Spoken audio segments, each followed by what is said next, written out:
Reminds me of home, man. Does it really? Yeah. I grew up on a farm. You did? Yeah, I'm like half city boy, half country boy. I grew up on a farm with a, dad who had 55 years on me. Your dad was 55 when he had you? He was 53 when he had me. He died when he was 70. He'd be 75 now. It's an old motherfucker, man. Surprised my dad made it that long, honestly. How long did he make it?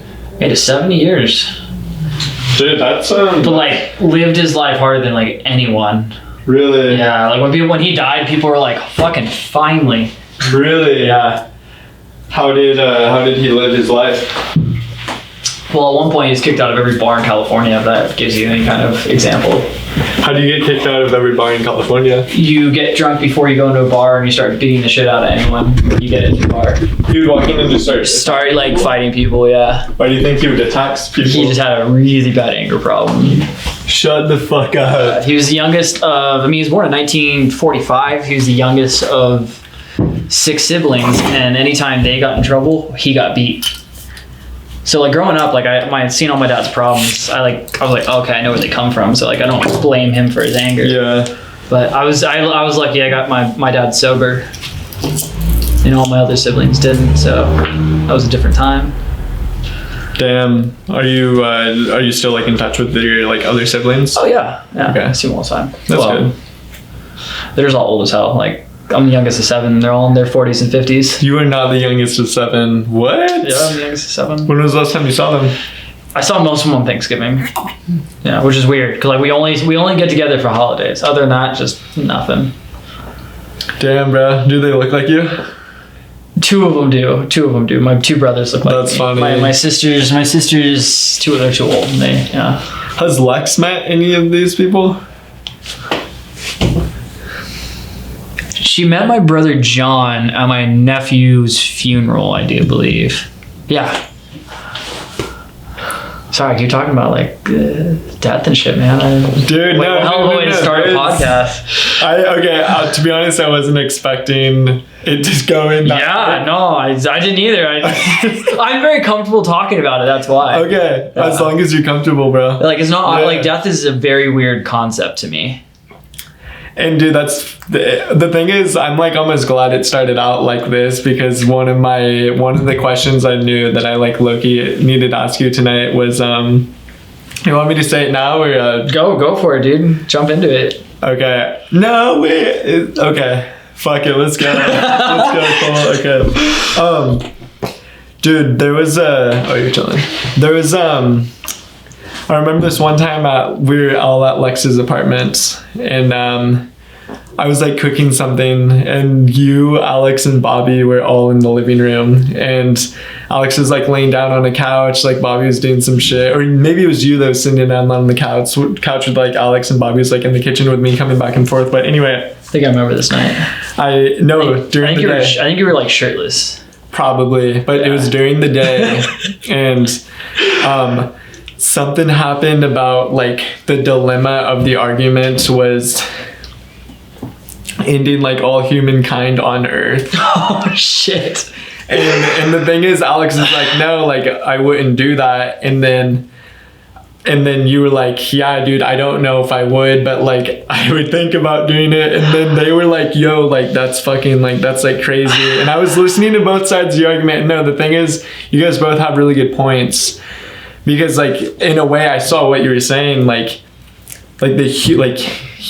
humans and like what we're doing to like this planet and just everything on it, like that's kind of like we're one of a billion species. Yeah. And just because, I mean, it's sad because we have consciousness, we have quote unquote more purpose on this planet. And we're the dominant species, but again, we are one species. And in my theory, it's not that I wish harm or like I hate, but it's just we've destroyed this place, and we're the one species that has continued to eliminate other species. Thousands of species are going extinct a year because of us, and we're just one. And that was my whole basis behind it. Is like, save them all versus, kill the one. But again, it is very, I think in the broad spectrum, it's a very dark thought. It was just a thought at the time. It wasn't like a... No, the thing is, it makes sense though. Like in a way, it's like, fuck dude. Like if you really want to go like deep, it's kind of like, what is the point in like life? You know what I mean? Can I ask you a question? Yeah. Okay. So let's say you're given an hourglass or, crystal ball, and you're able to see 10 years in the future. 10 years in the future, you see us like, what was it called? Where like the world's ending. It was a movie, 2012. Okay. What if you could see that and you could see 10 years in the future and see like all this pain and all this chaos? Or you had a button you could press now, which would wipe out the human species and stop that from happening. It's like, would you risk the chance of us trying to save it from there, or end it where it's at? No, that's a super good question. Is it me like right now, or is it me in like a different time? Let's say I was like pulled out a crystal ball and I was just like, and you were able to look and see that if we kept going down the road we were going, and humans kept doing the same thing we were doing and not stopping what had need to be done, and we eventually like push this planet to its end, or be able to stop it preemptively. And do you mean we as in all humans, or we as in like you would, like blink of an eye, like no pain, no like, just gone. And I'm making the choice. Yeah, we would cease to exist. I am. You okay. And if I decline to like wipe everybody out, can I team up with like a few people? Yeah, say you have information, like you've seen into the future, like you can continue to live on. Like I said, take the risk. I would take the risk and save everybody. Okay. Yeah. I'm with that decision. For me, I'd also like, I'd be probably staring at that button for a good like while before, making a decision. Yeah, sorry. We went straight into the deep end. Yeah.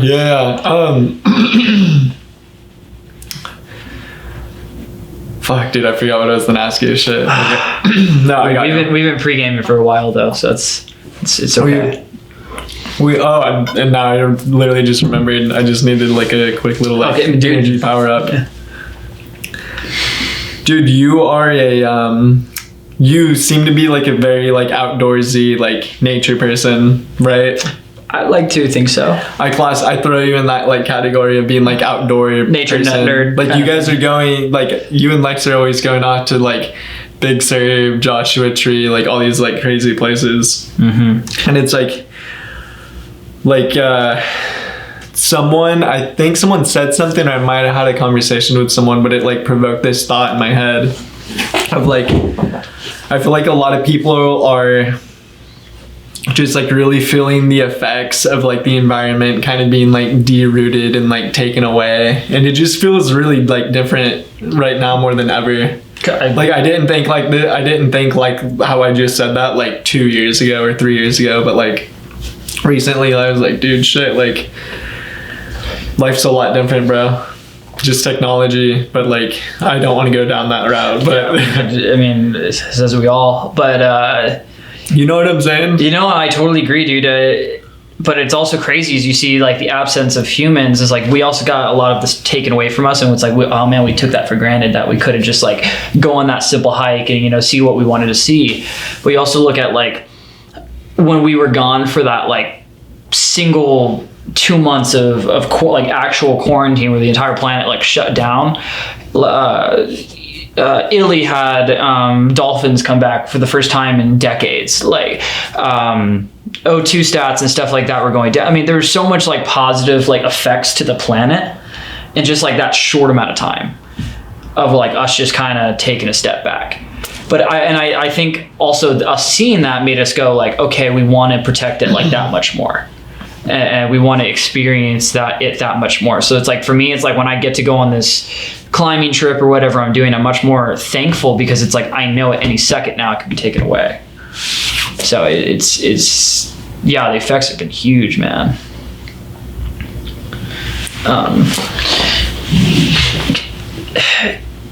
where were you? You were born where again? I was born in Bakersfield. Bakersfield. So like that's kind of out there. Like, what do you mean? Bakersfield, just I mean, it's kind of like it's desert-ish almost, right? Yeah. So like, can I ask how do you view nature different there versus being somewhere around here, which is much more like we have the ocean, we have Big Sur right at the coast. Completely different, yeah. Completely different. Do you think like that view would go from like more people from Bakersfield too? Say that again. Like, do you think they like that idea kind of stems from like living in a more like rural, like off the beaten path kind of place? Probably, but at the same time, I feel like people, they find beauty, and honestly, like at the end of the day, like everywhere you live, but definitely this place has that to just offer immediately, you know what I mean? And like in places like Bakersfield, you kind of need to like find it. Mm-hmm. Not everybody finds it. Yeah. You know what I mean? I totally agree. Like I drive past the ocean every day, and I may stop like every couple of weeks just to go and like chill at the beach, because I grew up on the Central Coast, so like the beach is just like, I know it's just always been there to me, Dude, tell them your name, Cole, and like where you're from. Let's get that out of the way. Name's Cole Ramey, born and raised on Central Coast, San Luis Obispo. Lived one fucking crazy life like we all have, but I'm here. We've made it this far, and no matter, life goes on, man. Life's good. Life is good. I mean, it's been a pretty shitty last year, but I see the light at the end of the tunnel, and I think we're at the tipping scale of shit getting better again, Dude, that's good to hear. Yeah, like also, you're saying we're on the tipping scale. And I also want to say thank you so much for having me on, man. This is cool. A fucking honor, man. Dude. Okay, hell yeah. Dude, what happened when you got my text message? Were you like, what the fuck? I like looked at it, I was just like, oh man, like I've been asked to do a podcast before, but like I said, this is one I actually wanted to come on. So I was just like, hell yeah, dude, like let's go. Are you serious? Yeah. Like, what made you want to come on this one and not the other one? You just, ever since I've even heard about you, I was like hearing from Lex and all these people, and just like all about laser. I couldn't envision this guy, and then I meet you, and I'm just like, oh man, he's like this sexy Bakersfield Jesus, and like you had this energy that came with you, and I was just like, okay, like I'm feeling the wave that everyone's on, I might as well grab my board, Okay, all right, fine. we're doing that. Okay. Damn, bro. Yeah, but thank you. Your reputation precedes you. I feel like I'm not even like, I'm definitely was chiller back then than now. I feel like I don't think I'm like a chill person right now. It comes to the age, man. Like all my homies who like, I've been the older one in the group, I kind of like got to see them grow like I was always just like a couple years ahead of them. Yeah. And like I remember it just kind of slowly like changes over time. It's not like necessarily like the party intensity, but it's just like you more know the party you like to enjoy now. True. And it's like you don't always have to have that like crazy intensity to meet that same level of happiness, Do you think our brains are literally like different, and that's because, or like I'm not even trying to like agree with you and say like because no, hit me, I mean? Yeah. Like, that makes me sound like I'm trying to be like mature or some shit, which I'm hella fucking not. But fuck, I just lost. I think I kind of sensed you were going, but I also kind of lost you. No, I'm gonna come out with it. Dude, I took a hit off the dab pen. Did you? Or my dab pen, yeah, and I saw the glassiness in the eyes. Yeah, I was like, he's feeling it for sure. Are you lit right now? I can't like, I'm not saying this is not, bro. I just like can't get that high anymore. Like I get like high, but I don't get like baked, if you know what I mean. Like I don't feel that like super heaviness anymore. Do you ever take like edibles? I've done edibles. I've smoked a lot. I just like, it's nothing to brag about. Like everyone talks about, just basically means it's like I have to pay more money and spend more, like buy more weed and smoke more to get high, and in turn like affect my lungs and stuff like that. So you're at the point where it's just like, dude, like, what am I doing right now? Like, I definitely need to take a break. I think that goes for a lot of people. Is like, it's such a constant, but we get to a point that we're so used to it that even if it's not affecting us, it's just us not doing it. That the act of smoking or doing that in our day throws people off, and so we continue to do it even though our tolerance is so high and we need to take a step back. But yeah, it also helps in a lot of ways, like depression, anxiety, just taking the edge off at the end of the day kind of thing. Dude, why does weed make some people anxious? Like super anxious. A lot of people, some people don't like losing the idea of control. And they feel when they're under the influence, like when you know something's in your system, they feel like they are losing control. And for some people, that could be a major meltdown. And a lot of anxiety and depression can stem from a certain point in someone's life. And the part of the brain gets, quote unquote, injured, is not ever able to heal. For example, I have a friend who gets really anxious when she smokes. I'm not going to say any names, but she was raped as a little girl.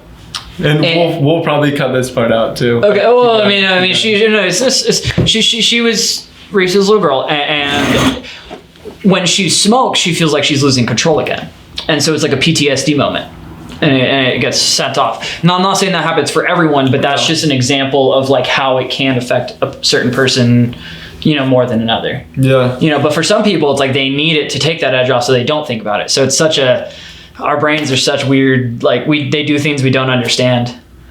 And it has stuff to do with chemicals. Chemicals, probably, and is that what it is? There's so much, man. Like we have something called your amygdala in your brain, which is it's your AMI as we call it, and that's your filtering point. So your eyes take it in, go into the amygdala, and that kind of spreads it out into either like a fight or flight response. And some people can hit that flight where they panic, or can embrace it and take it into a different account. So it's everyone's different, You're also in the shroom game. Oh yeah. Are we allowed to talk about psychedelics? Dude, for sure. I mean, psychedelics are just, I'm not saying like everything, but I think it's something that should be relooked at, or is getting relooked at. I mean, it's getting legalized in many places on earth. And the reason why I like to talk about it is because I want to break the stigma, because I've seen it help not only myself, but the people around me. And I just think people should become more informed about it, so we can, help more people. You were saying, I remember you were saying this, and I also wanted to bring this up. It was, you were like, yeah, like the brain can literally be like injured, and then with the help of psychedelics, you can come in and like do some internal like fixer upper and like fix the injury and like let the injury heal. I remember you're on the right path. You're on the right path. Okay, so like I said, when I talk about the whole, the anxiety and depression can stem from a certain part in someone's life, is that brain thing. It's just that brain thing. The brain is, when people are having anxiety and they're having depression, it's those synapses and stuff, firing in the brain, telling them to, to have these emotions and tell these things to come out. And where mushrooms come in is, first off, I should actually backtrack.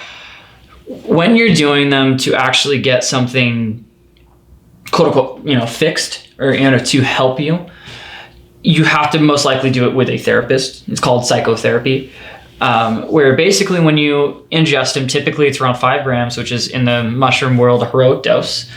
But that's typically where you see like the results come in. You have to take that much to actually do that. I know. It's fucking wild. So you'll take that, they'll blindfold you, they'll wrap you in a blanket. They sometimes even, they'll do some, they do like soundproof headphones. They really just kind of lock you in and maybe help you get through the come up. And then when the therapist comes in, is basically they're like holding your hand, they're your guide, they're there to help you and make you feel safe. And doing that much is always going to be big in any way, but doing it with someone who's leading you back to an event in your life where trauma occurred is very hard to do. So it's not for the faint of heart, but it can truly help people. So when you're on these, the therapist is taking you back to that event in your life, whatever it was, that is quote could be, you know, causing all this or be a big root of, you know, the pain. And where the psilocybin comes in is it allows, it makes that part of the brain where that area is affected to start firing much more. And the psilocybin goes in and kind of rewrites the pathways there, and it can allow it to heal. And so basically people have this domino effect going forward of all these positive things that happen. Oh, you're good. Oh, okay. You're good. So basically people have this domino effect of all these positive things that happen. It's not just like an overnight thing. It's just like they kind of slowly affects over time. So people are doing a treatment with a 4-month intermittent break and then another treatment. And they're seeing like years and years of progress. So like on a 90% success rate, most people are getting something like getting positive results from this. Like, so something that's, you know, sort of like antidepressants where one of the symptoms could even be suicide. We're talking about something where people have to do once or twice a year. Even if it's a really crappy experience, you're going to be gaining something from it every single time. And it's going to get easier and easier and easier eventually to the point that I'm not saying it's 100% guarantee that everything's going to fade.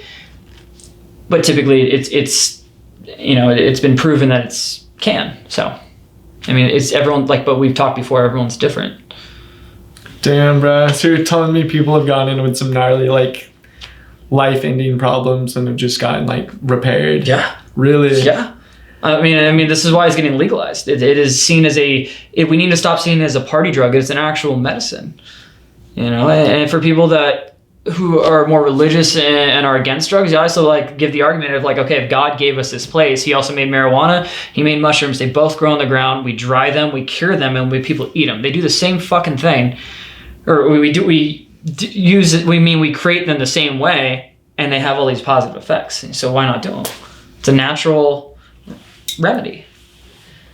And what also makes me think is like there's millions of different species of mushrooms on Earth. How do we not know that one of them doesn't cure cancer or cure something else? We don't know because we've been seen as mushrooms as like a nasty fucking thing you kick out of the ground. Yeah, we don't know what they all do. Dude, I hate mushrooms. Not the drug, but the taste. I mean, if I see them growing around a yard, dude, I'd fucking chop them down. You're like, what alien like nutted in my yard and grew? But honestly, mushrooms, like the look of them are kind of cool, I guess. Like I was playing some Plants vs. Zombies and I was like, I like these guys are kind of cool. But like people can like flip over a mushroom and look at the underside of the skirt, as we call it, and take a picture of it, and it's just like you could put it next to a brain and like how they look the same. So I'm like it affects the brain. It kind of looks like a brain. I don't know. Seems kind of connected if you tell me, man. Yeah. I mean, do you think there are other types of mushrooms out there that people eat that are gnarlier than like the drug mushrooms that everyone knows? Most mushrooms, the most common species that everyone eats is called golden teachers. That's most people are going to trip on golden teachers for the first time. If you don't, I'm sorry. There's some other ones like albino penis envy is a species of mushroom, very strong. There's lion's mane. Wow, it's kind of sad. There's a couple more that are at least that have psychedelic effects. I mean, I think there's like, oh man, I should look this up. Dozens. I know. I think there's only like 8 or 10 psychedelic mushrooms that we know of out of like the millions that are out there. I mean, we only know a handful of what they actually do. I mean, a lot of them are poisonous. Not everyone's gonna actually like, see if it's, gonna work. But yeah, dude, mushrooms are a crazy thing. Not something to be taken lightly. I mean, you can get slapped in the face. All those different species or breeds you're naming, do they all do different things? Yes and no. For example, like albino penis envy, that one comes in waves. So it's just like you'll like get hit really hard and you'll kind of get like sent into a trip, and then you'll come back and you'll feel normal for like 10 minutes, 20 minutes, and you'll be sitting back down and like feeling like everything's fine, and it comes back and hits you again. So they do have different bodily effects, but they all affect your mind. Dude, the thing is, people study this so gnarly, Yeah. and like know all the drugs that are happening to the, like, what's going on? Like, is that something's happening when you like digest it in your stomach?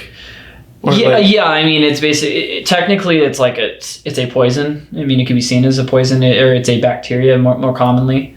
And that's like the gut flora. Like you feel it in your stomach. It's like your gut is battling this bacteria, and then it is getting into your bloodstream, and like quote unquote the toxic effects are affecting you in that psychedelic way. But when I say like toxic, I mean, no one has ever overdosed on psychedelic mushrooms. I don't want to say it's not possible. I don't think anyone's eaten like pounds of them that I know of, but there are people out there who have eaten, 20 grams, an entire ounce, and have been fine from it. I mean, guy Paul Stamets, go look up him on Joe Rogan. It cured his stutter. Are you serious? Yeah. Wait, what? Yeah, I cured his stutter, dude. Did someone help him, dude, or did he do it He himself? bought him from a guy on the street. He said it was a little bit of like a baggie. He thinks it was around like 20 grams, 18, 20 grams. He like knew placement and, setting was really important. So he took him, and then he climbed this big oak tree and got stuck in like this huge lightning storm. And then during the entire time, he's like, well, fuck, I'm here. I might as well get something from it. So he kept telling himself like, stop stuttering, stop stuttering, stop stuttering, thousands of times. I mean, my brother stuttered years and years, and I mean, he had years of therapy and nothing. I mean, it helps a little bit, but it cured it in one day.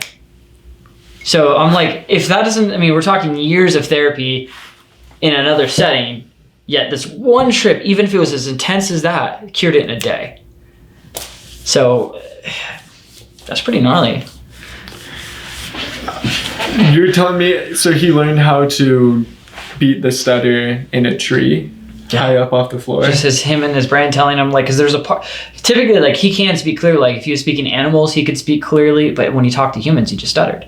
So it was a part of his brain that was injured or something, and something that went in was able to rewire it. Let's say these are the connections, just a little bit off. The mushrooms kind of came in and was just able to realign everything, and he was just able to think more clearly and speak more, eloquently, and his vernacular was much more on par with his actual thought process. So I don't know, man. I don't want to say they're the future, but give it a year, I guarantee everyone's gonna be doing mushrooms. At least it'll be legal in California. I don't know if everyone's gonna be doing mushrooms. Are they trying to like pass something right now to make it legal in California? I don't know, but the same process that we got legalized is like kind of happening the same with mushrooms, like Colorado, Oregon, and then California. It's kind of how marijuana came around. So I'm kind of feeling like we're gonna be next. But Canada has legalized it. There's places in London that have legalized it. There's a couple other states, I think like Idaho, maybe a couple others that have come into mind. But I mean, you can buy spores legally I should be telling people this, to grow your own at home online. There's only 3 states you can't buy them in originally, whereas California, Idaho, and one more. 2 of those are already gone. So we're one of the only places that you can't still legally just buy them online. How do you think people grow them here? I mean, I can tell you how to actually grow them if you're curious. But I mean, you can grow them in a bin. You just got to. It's the same as marijuana. You control the temperature, the humidity. But this is a much more sterile process. Like you can't let them get, because technically they are like they're a fungus, a bacteria. They can't get infected with another bacteria really when they're in their process of inoculating. If that makes sense. If they're like they're like halfway. If a woman's pregnant for 9 months, they're like halfway through. They're halfway through the trimester. You're saying Like, and they're rooting out of the ground already at this point, or like they're literally like an egg and a sperm. Kind of like eggs. Do they breed sexually? No. Okay, so they're asexual. I don't know if they actually have a gender, man. I'm gonna have to look into that. That'd be kind of whack. Well, plants are boys and females. Yeah, but again, this isn't a plant. It's a fungus. It's growing just like it's an organism that, with the right temperatures and under the right conditions, is growing. Got it. Okay. Yeah. So you're saying fungi are floating? Yeah, fungi. I feel like I should tell like on camera how to grow mushrooms step for step because it looks not a good idea. Yeah, but don't even tell me then. Tell me then. Yeah. Fact of the matter is, they're really easy to grow. Really? Very easy to grow. Damn. I'm talking 30 days. Like if you started right now, in 30 days, you could have a pound. What? Yeah. I'm not joking with you. What the hell? Yeah. $1,000 a pound too, if you're curious. Why don't you grow these at your house? Dude, I freaking would, man. I want to spread them across the world. I mean, they kind of actually do. They are all like plants. So they do, once they're actually like a full mushroom or full fruit, they do bear spores. Spores are like pollen, what goes to the breeze and pollinates other plants. So there's like, if you go out to nature at a certain time, there's videos of people shining flashlights on mushrooms and the spores are going into the wind. What? And and finding their own conditions. And like if they were like just a single one was taken out and placed in thin air, you couldn't see it, huh? No, it's just a little particle. But I mean, when you see it, it looks just like dust in the air. I mean, I can pull up a video if you're curious. After this. Okay. Do you think doing like shroom, like, do you think is there an unhealthy amount? Like, is it an unhealthy thing to do? How people get quote unquote fried. So when you're on mushrooms, it basically is just it's zapping your serotonin. That's why everyone feels happy when they get high. It's the serotonin boosting. So when you're on mushrooms, and a lot of people will smoke because it increases the hallucinogenic effect, so you have more visuals. But people can get fried if they do them too much. So if you do, like, let's say you're doing like 3 grams and then a few days later, the next day you do 3 grams again, you have to let your brain reset. You have to let your serotonin, fill back up. Because if it's still here when you do them again and it's zapping all of it, it's basically just car on empty. It's just not, it's not good. So people can get fried that way. But other than that, I mean, people microdose, which is fine, and they can do that every day. But if you're, you do 3 grams and it zaps your serotonin, and day 2 you're here and you do it again, and then wait another couple of days and you do it again, it just slowly just destroys your body's ability to reproduce serotonin. How do you increase your body's ability to? I mean, typically it takes 3 days to refill your serotonin. So as long as you're tripping not every 3 days, you're fine. That being said, you do a big dose of mushrooms, you're not going to want to do them for a while. Like it's like for me, it's like I haven't done them in over a year. Like for a minute, I'm like, I kind of got what I needed from them. I kind of want to do them again. Is like I know I have some other stuff in my conscience I want to dig deep for, and I need that extra push to get there. So I've slowly been doing more and more until the point like I'm about to do like a heroic dose. You are? Yeah. Soon? Possibly. Dude, shit, bro. So maybe by the next time you see me, I could be a different person. Do you think literally a different person? I don't think, Probably, yeah. Like, I did 3.6, which is, a little over an eighth. Like the whole time I was just like, oh, I want more. Like I need more to get that like extra step. But I saw things and experienced things I can't explain. Just like you talk to anyone who's had a trip, it's just like you can't really fully understand or explain it without doing it. But there was stuff that occurred to me, including like, man, like us as a species is just like, we just destroy the planet was one of those thoughts. So some thoughts are bullshit, but some can be very, very almost spiritual. you know, or you've had like a spiritual experience with an emotion is very powerful. You know, it can propel you really far.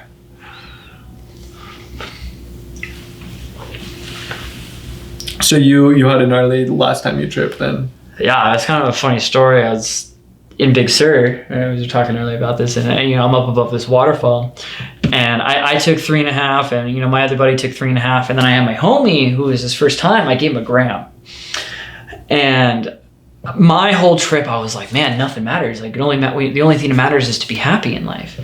And when I said like, oh, like nothing matters, one homie was just like, oh, like for it, swinging, you know, branch to branch, having a great time. And the one buddy who took 1 gram, when I said nothing matters, he was just like, I don't matter, life doesn't matter. Like, I should just like jump off this waterfall. You know, so I'm in the middle, like trying to like reel the one energy guys in while bringing this guy up. But yeah, they're very powerful. So whatever emotion, I mean, that friend, he actually has a lot of very deep-seated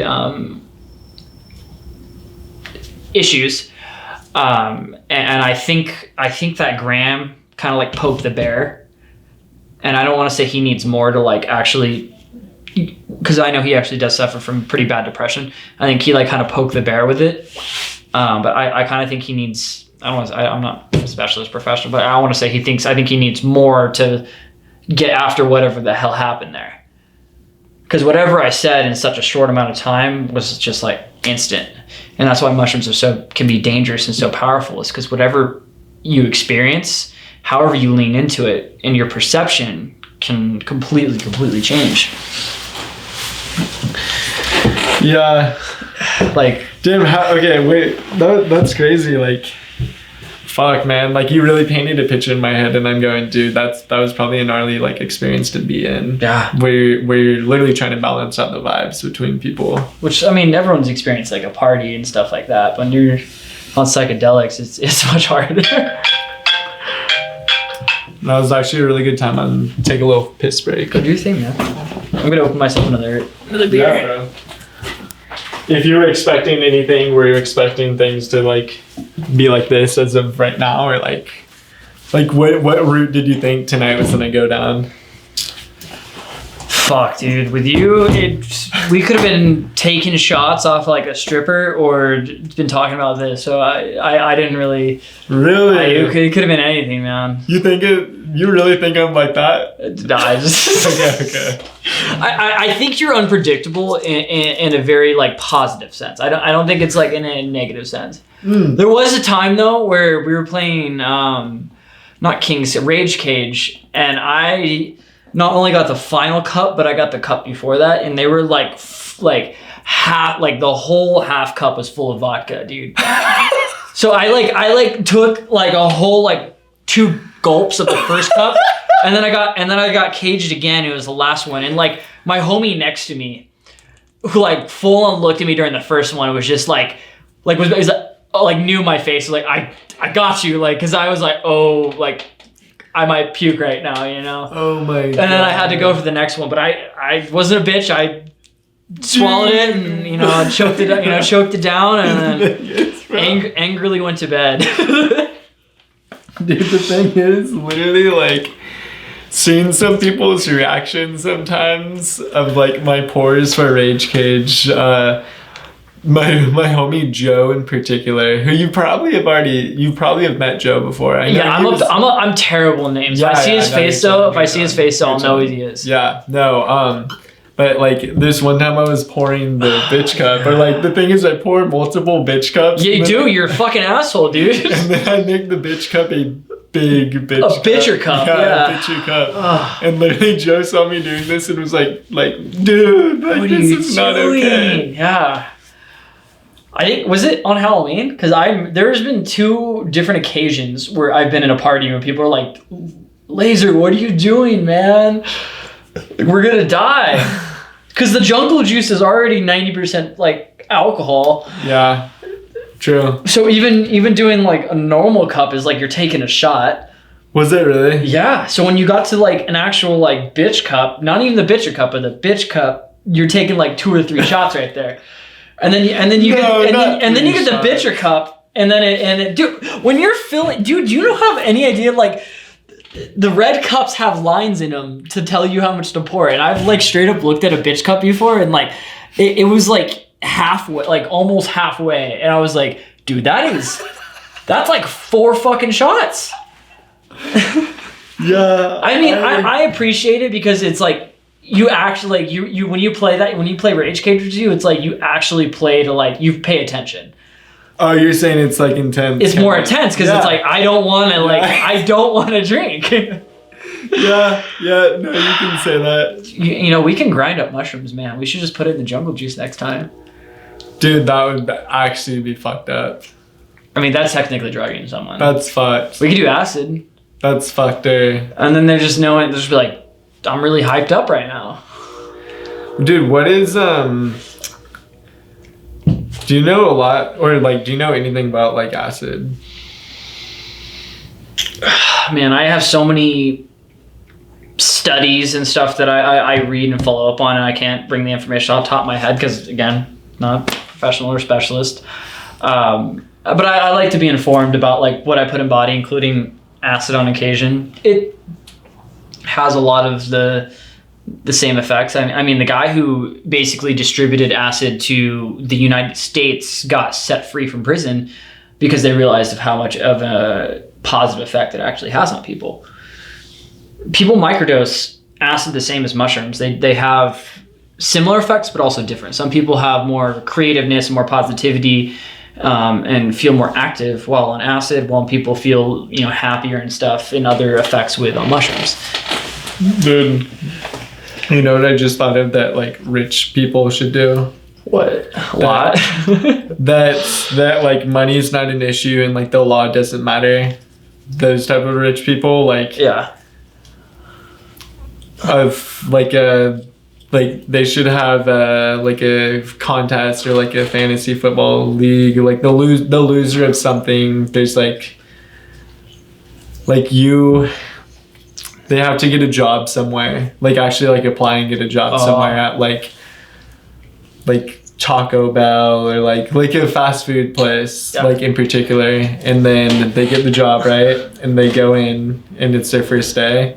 They have to microdose on that first day and go in, and the thing is like they can't just, because obviously they're gonna quit, right? Like the next day. But the thing is, you can't quit to complete the challenge. You have to do the entire like 8-hour shift and take your lunch, and you know, you have to do the whole day, and if you don't do the whole day, you lose the challenge.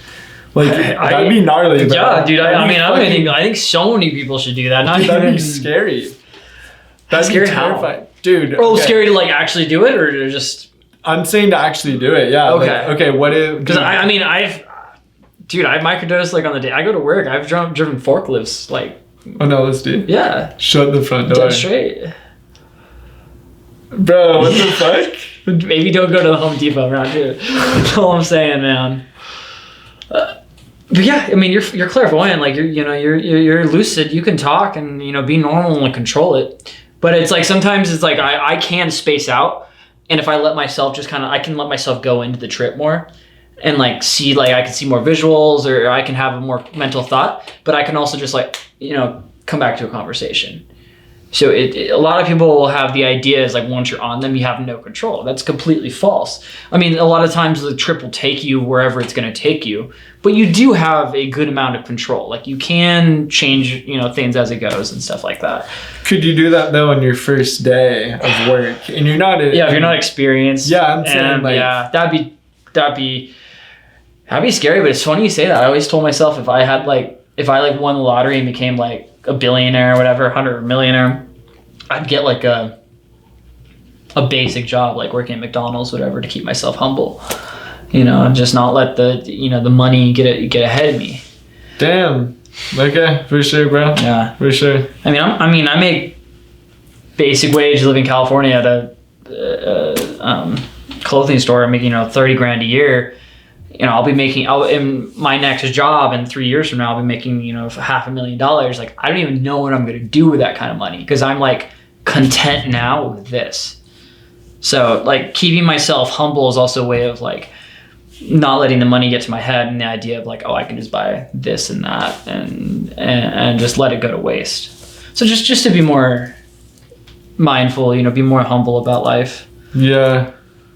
Which is, I think, is very important. Would you work 5 days a week though if you had? I'd probably do like 3. I mean, I want like an actual life still, but I like still the idea of like, you're not doing 5. Even if I had a couple, you know, mil in the bank, being able to like go to a shitty job for a couple of days a week just to like embrace the suck, if that makes sense, you know, and just be more, I don't know, I like experiencing people. At the same time, I also hate experiencing people. But I like to understand people, you know, and I want to see it from different views and different mindsets. You don't really like people, huh? What's the word? It's how you have a dislike for humanity. No, there's like a category like of people like that. It's actually a word. It's basically means you dislike humanity. I'm just forgetting the word right now. Like people put it in their bios and the shit. They're like, I hate people. Like I'm not like that. Like I will always give a person their due credit. And like if I respect someone, they'll respect me, kind of thing. Like that's what I hope. But I've also worked a lot of jobs where I've just seen such negativity and especially towards people who have more money and how they treat people. It's been very hard for me. Especially I've studied psychology for the last 6 years of my life. We can make it so simple. Like kindness is such a simple thing. It's harder to do though. It's harder to, you know, be able to cut back and be kind to someone than it is to just, the whole purpose of emotional intelligence is to be conscious and purposeful with your word. Most people are unconscious and not purposeful. So, you know, we're reactive creatures. If something says something to us, people just react instead of being able to take that step back, process, and answer with, you know, with kindness. So I would give anything in this world if I was president just to teach people emotional intelligence at a younger age. Dude, what would you do? What would be like your first policy if you could? I didn't mean to jump off topic, but if you're the president of the United States, and let's like just say you just had like a few executive orders, like what would be your? Do you have any big changes you think you would make? Like a major change right off the bank or right off the bat that I've been trying to enforce already is every oh dude. You literally are looking right at it, bro. Sometimes that's all you need is just a finger point. Not even a word spoken, literally just like that. That's right. That's damn straight. The legalization of every drug. And the thing is, if you want to do drugs and fuck up your life, or just do drugs and better your life, or you don't want to do drugs, or you are addicted to drugs, do whatever the fuck you want to do.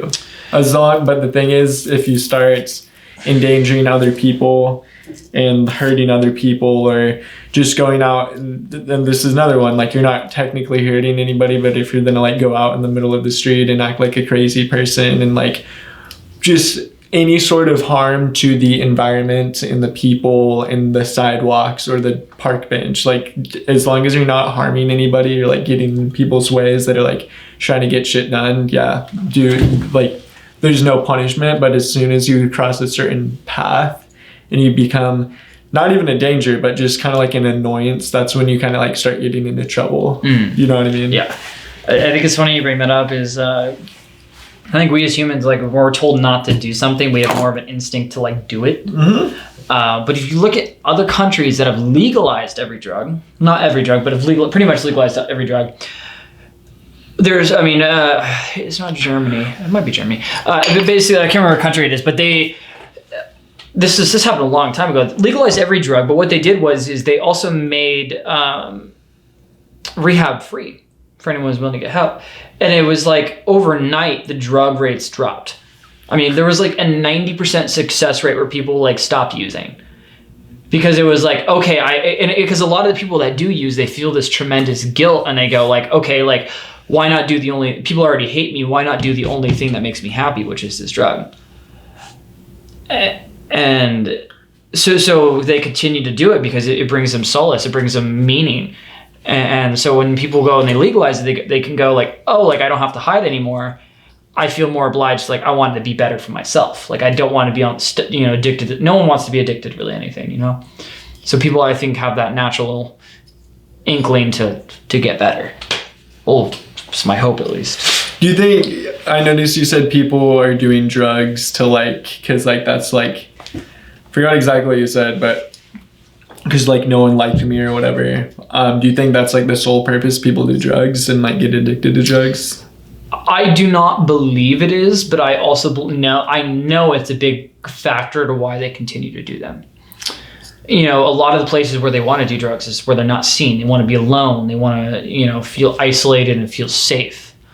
And it's because they don't have a safe environment from them to do those things. I mean, I just had a nephew recently take his own life who was addicted to, you know, heroin and meth for the last 4 years. And, you know, I remember he left a note saying like, you know, I've been lost for the last few years and blah, blah, blah. But like our conversations and stuff and how ashamed he was to be doing this drug and how it made not only like myself and my family feel towards him and all his friends feel towards him, made him hate himself more and hate the fact that he was doing it more. But addicts' brains are different. They don't want to do it, but yet they just continue to do it. And when we don't do it on purpose, they don't do it on purpose. And it sucks is because we continue to judge. Like, it's illegal, it's bad, don't do it. Like, who are you? You're a terrible person, blah, blah, blah. And it has that negative connotation to it. I think people just really fucking like to get high. And it's just like really bomb. I agree. I think that I'm saying that's a huge part of it. Okay. But I think when it comes to the actual like addictive, like obviously we do it because it's fucking great. I mean, it's affecting us chemically, and it changes our brain chemistry. It changes how our bodily, produces shit. But like I also believe like a lot of the problems where people struggle to get clean is also due to the fact that it has such a negative connotation towards it. I mean, how everyone viewed weed even just a year ago to now is so drastically different. Weed's almost like everybody's doing it now. But like, you remember just a couple years ago, like back when we were in high school, like people smoke weed, like having get in trouble. Like nowadays, like you smoke weed, a cop sees you. Most of the time, they're not even gonna give a shit. That's good, dude. You know, thank fucking God. Yeah, exactly. And everyone, oh my God. Woo! And everyone's fine. So imagine if you're, addicted to heroin, they finally go legal, and you're like, oh, thank God, I don't have to fucking hide anymore. Like, I don't have to feel like shit anymore. So, but I mean, drugs are great, dude. They're fucking awesome. Like, I love how, getting high and feeling shit, Especially in today's world. Sorry, I'm really going in on this bottle cap, just like bending it and shit. Oh, snap. Yeah. Shit. I think it's just a habit climb. Why do you think people make drugs illegal? Misunderstanding. Big misunderstanding. Yeah. And money. I bet you money was involved. Some money, but like here, take it for example. Like let's say you grew up in a more conservative family, and your parents are telling you like drugs are bad and blah blah blah, and then that's all you've known, and then you become a politician, and when the vote comes down to the floor and to vote for that one drug that you've never even thought of trying to experience or given it like getting more information from it, all you see it is bad. So that's how they're gonna vote on it. That's how they're gonna perceive it and stuff like that. So, and again, it comes from misunderstanding, not giving. I always say, try everything once. Yeah, you've I want to talk about you in the restaurant industry a little bit. Because I feel like everybody should work in a restaurant at some point. I agree. I think it teaches you a lot of important skills. No, like weird, like, dude, why are restaurants so like if I threw you in a restaurant tomorrow morning? I mean, I can survive in any restaurant. Like, that's no problem. I mean, I worked at technically a Michelin star restaurant. What was this place called again? It's called Ember in Rio Grande. It's not Michelin. Okay. It could be. It very well could be a Michelin star restaurant if they wanted to.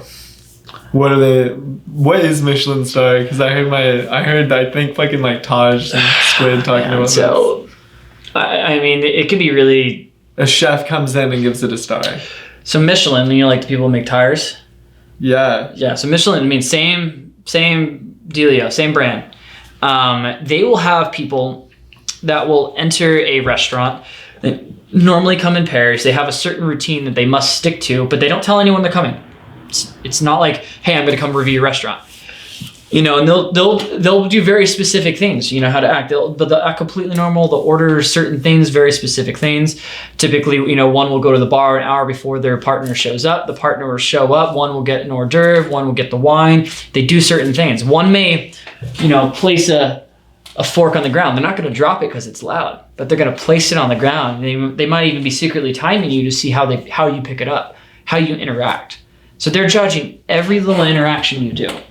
So to become a Michelin star, when it comes to perfection, is how not only like the food and quality is going to be, but the service, the atmosphere, it all matters. So and I've worked at a restaurant. Like the second I saw someone's fork drop and I'm across the room, I'm already thinking like when I go back, it's like, oh, I have to fill water, get this person a towel, a piece or whatever, and like I'm also grabbing an extra setting for that person. Like, excuse me, sir, I noticed you dropped your fork. Like, here's that. Like, I'll take that for you.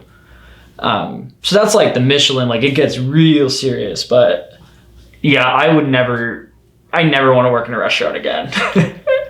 No. Yeah, You said you worked in them for a while. Yeah, I worked there for a couple of years, and it's just like that constant perfection. And it's like someone could like literally be spitting in your face, and you'd be like, "Yes, sir. Like, I'll be right back with that for you." Did you talk like that? Of course. Really? I would be more like, for example, this is what I say whenever I dropped off the bread. Please forgive me for interrupting. Here's the bread for the night. We have a rustic country sourdough and a rosemary focaccia with some salted butter. Please enjoy. And like that'd be one interaction. I show up at the table. Maybe if they're talking, I'll refill the waters. If they're not talking, excuse me, mind if I refill your waters and stuff like that? You talking that voice? Yeah. Like everything. Is the restaurant not fucking loud? Don't you have to fucking scream in someone's face? It's like, hey, bro, I'm gonna fill up your water. Depends who's there, man. Depends how busy it is. Is it quiet?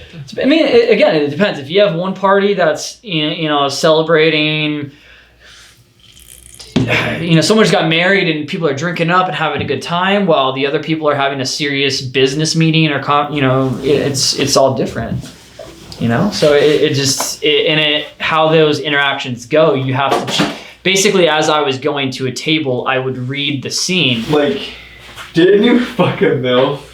Oh man, I made out with this 44-year-old lady when I was 21, 22 years old.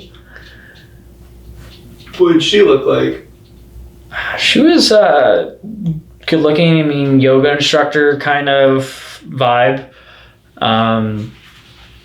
Oh man, what did she used to say? She was like, "I'm the last of my kind. I'm the last." This has been bothering me. I was talking to your roommates earlier and I couldn't remember.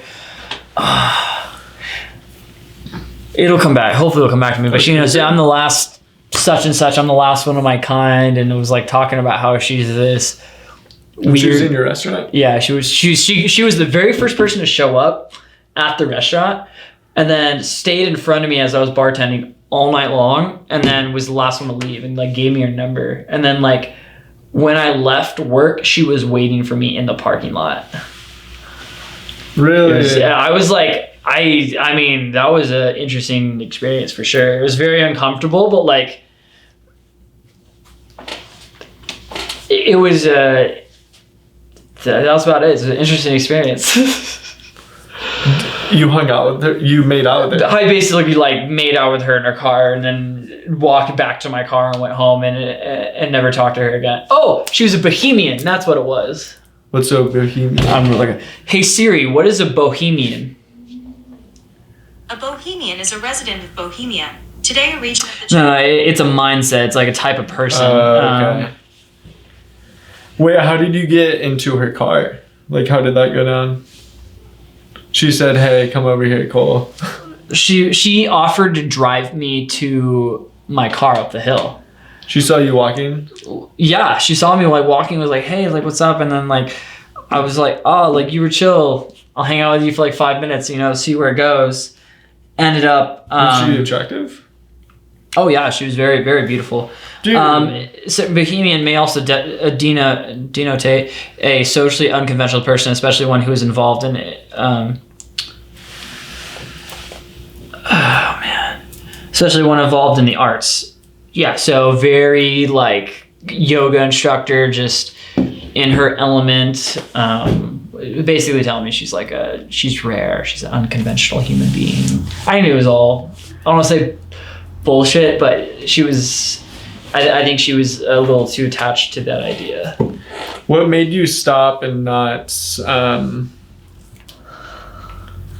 like, you didn't text her again?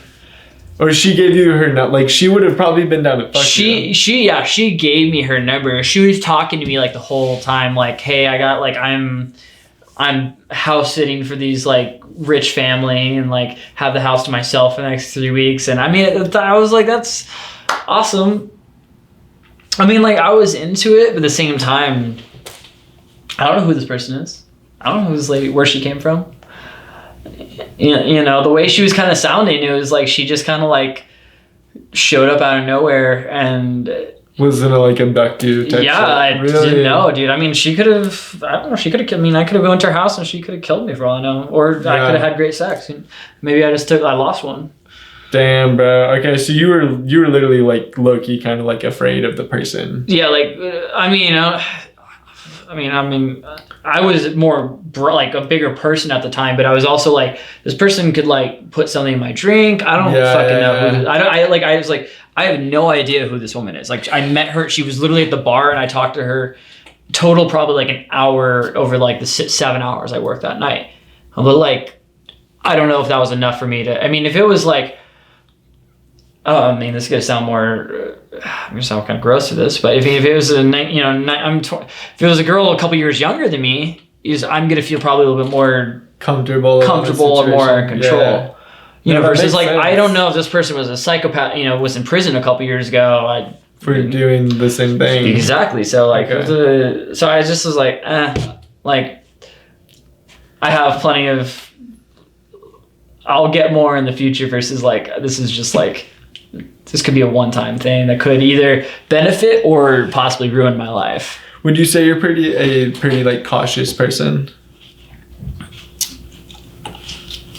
Yeah, I think I evaluate. I mean, I rock climb, so it's like we evaluate the situation, and then basically it's like you'll accept responsibility. It's like I could fall at that point and die. Yeah.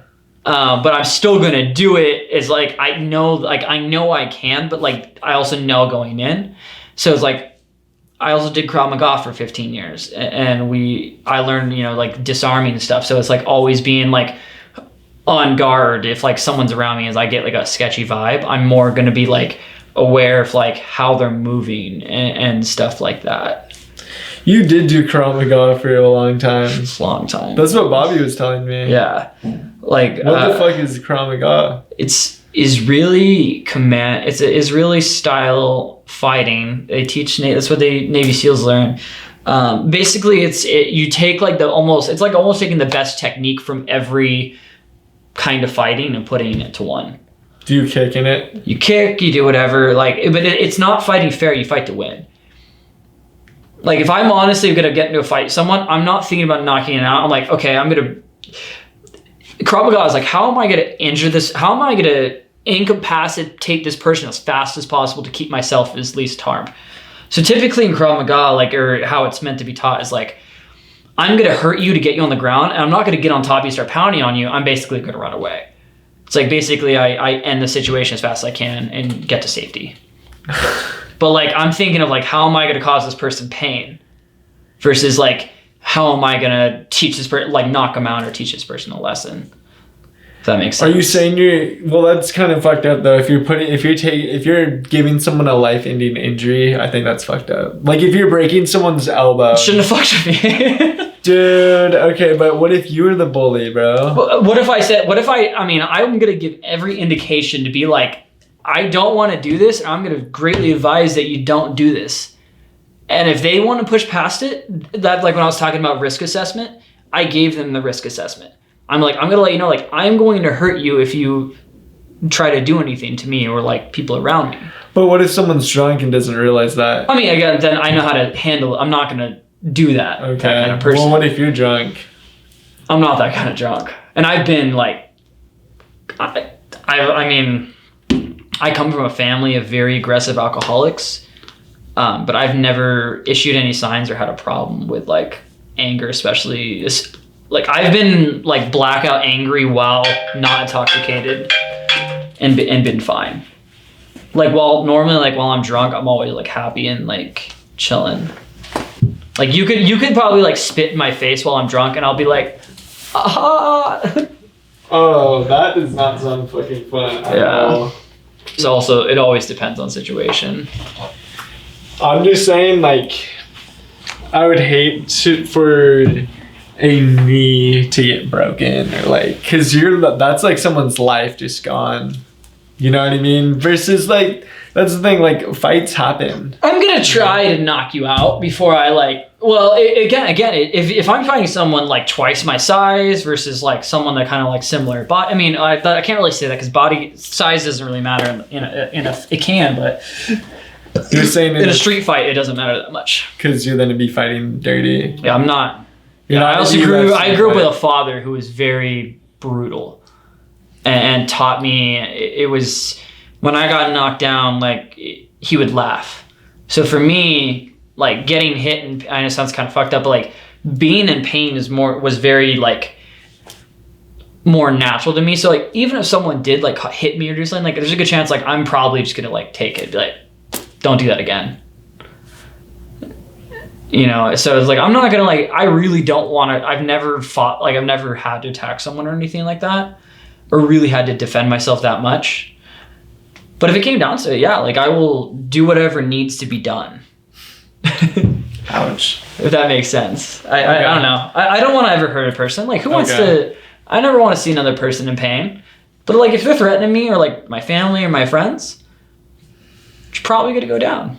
Or I'm going to try. I mean, I don't think I can win every fight. Like I know very well that person could be trained. They could come out of nowhere with a gun or a knife. Like who knows? How did you guys like train Krav Maga, like with each other? Like what was the environment like? They were like, hey, here's this piece of like block cheese. Block cheese. So my you could probably, dude, if you took a block cheese and hucked it you at could someone, kill someone with a block of cheese, dude. I bet you could. I mean, you know, like the big wheels. Not that big. Okay, but like I'm saying, cheese gets like thick. Okay, yeah. You could hurt someone with any. I mean, you could hurt someone with anything, dude. Like I could. I'm not saying that. I mean, I could probably kill you with this, but like even a bottle cap. Like we as humans, like we're pretty fragile creatures. Like it doesn't take much to hurt us. True. Like if I was to just like, it would hurt. Yeah. You know, versus like I don't have to hit you that hard to cause you pain. Yeah. You know, but typically in a fight, like you don't have to knock the person out. But if a person's 6'5", 250, and they're coming at me, and I'm able to kick them in the knee, I'm probably not going to break. I might. But I'm going to cause them enough pain to go like, oh, fuck, maybe I shouldn't do this. So more it's like it can be a safety. Okay, but to answer your question, my uncle is a Green Beret. His son was a Navy SEAL for 16 years, became an instructor. When he was an instructor, every time he was home, he would teach my nephews and I Krav Maga. It would be a garage setting, it'd be outside, it'd be wherever we were. So anytime we met up and stuff like that, we would do like 4 times a week, you know, a few hour training sessions and stuff like that. But it was fun, but it was also like, I mean, I have scars and stuff from working, you know, with blades and, you know, getting in and practicing, you know, disarming and stuff like that. Damn, okay. So, and it's just like sucks. It's because like in today's world, like we see fighting so much, and like everyone thinks because they watch fighting and they play games that they can fight. But like when it gets down to a real situation, like experience matters. And I anyone that fights out there is gonna back me up on that. Experience matters.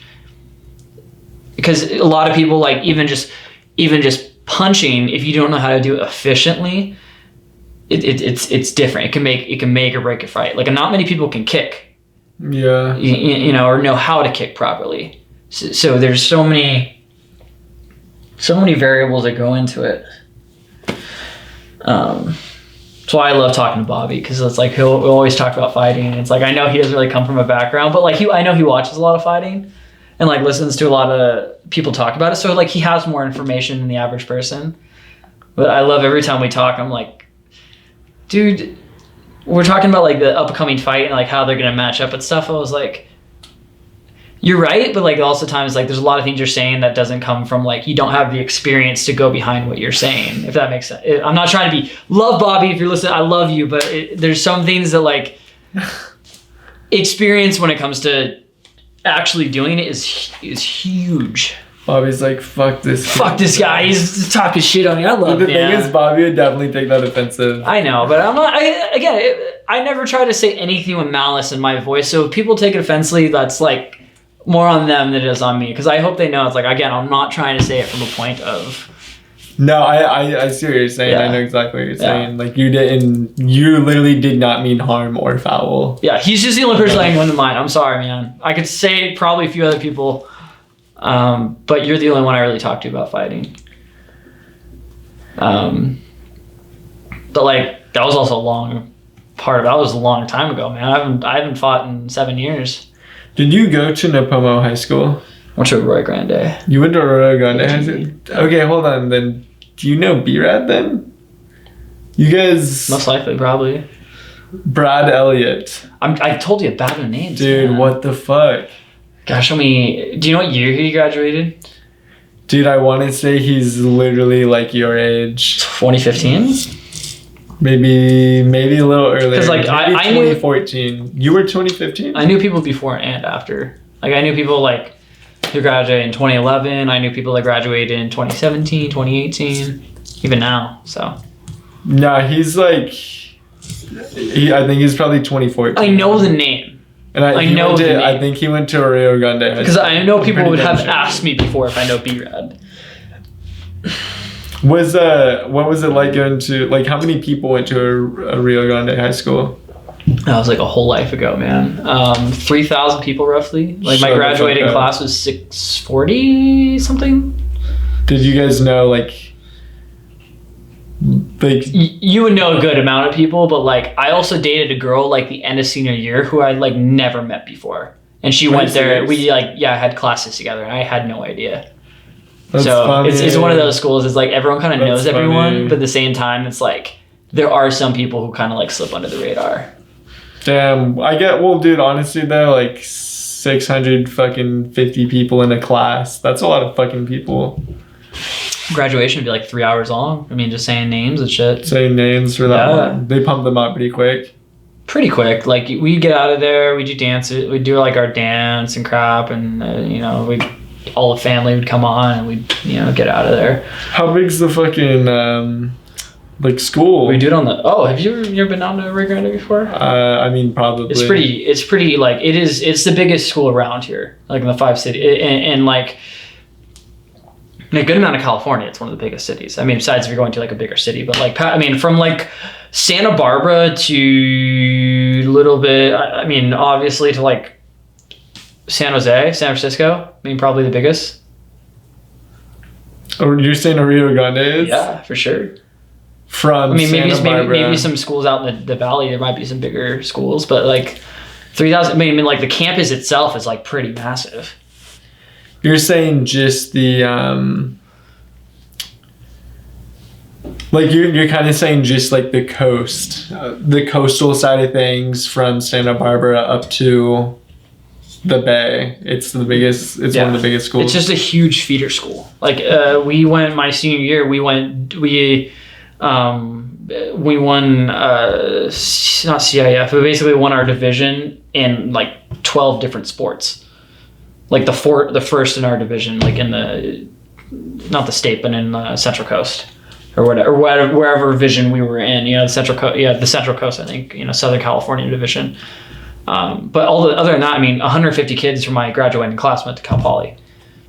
So it's a huge feeder school for colleges.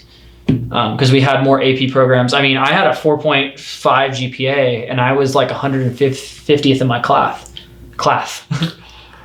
Wait, you had a 4.5 GPA and you were 150th in your class? Yeah, there was like 20 kids with 5.0s. How did someone get first place? We have so many AP class. Our valedictorian, lovely woman, Sheridan. She was in Calc 4 when she was like a sophomore in high school. So that's how she like her goal in life is to cure cancer, kind of thing. Like she is one of those super geniuses. I mean, she was doing calculus when she was in like 6th grade. Like she didn't show up to like most of senior year, and a lot of the kids that wanted to be valedictorian had already quit like beginning of junior year because they knew they weren't going to catch up to her. Because she was just so like she was already in college by the time she was like a senior in high school. Well, into college. She finished basically like every math you can do by the time she graduated high school, including college level math. Damn. Yeah. I mean, I know a lot of schools. Everyone has like that real. They're genius and stuff. We had a lot of them, but she was obviously like, and she was so down to earth. That was the thing. Like you talk to her, and you would never expect her to be like the girl who was the smartest.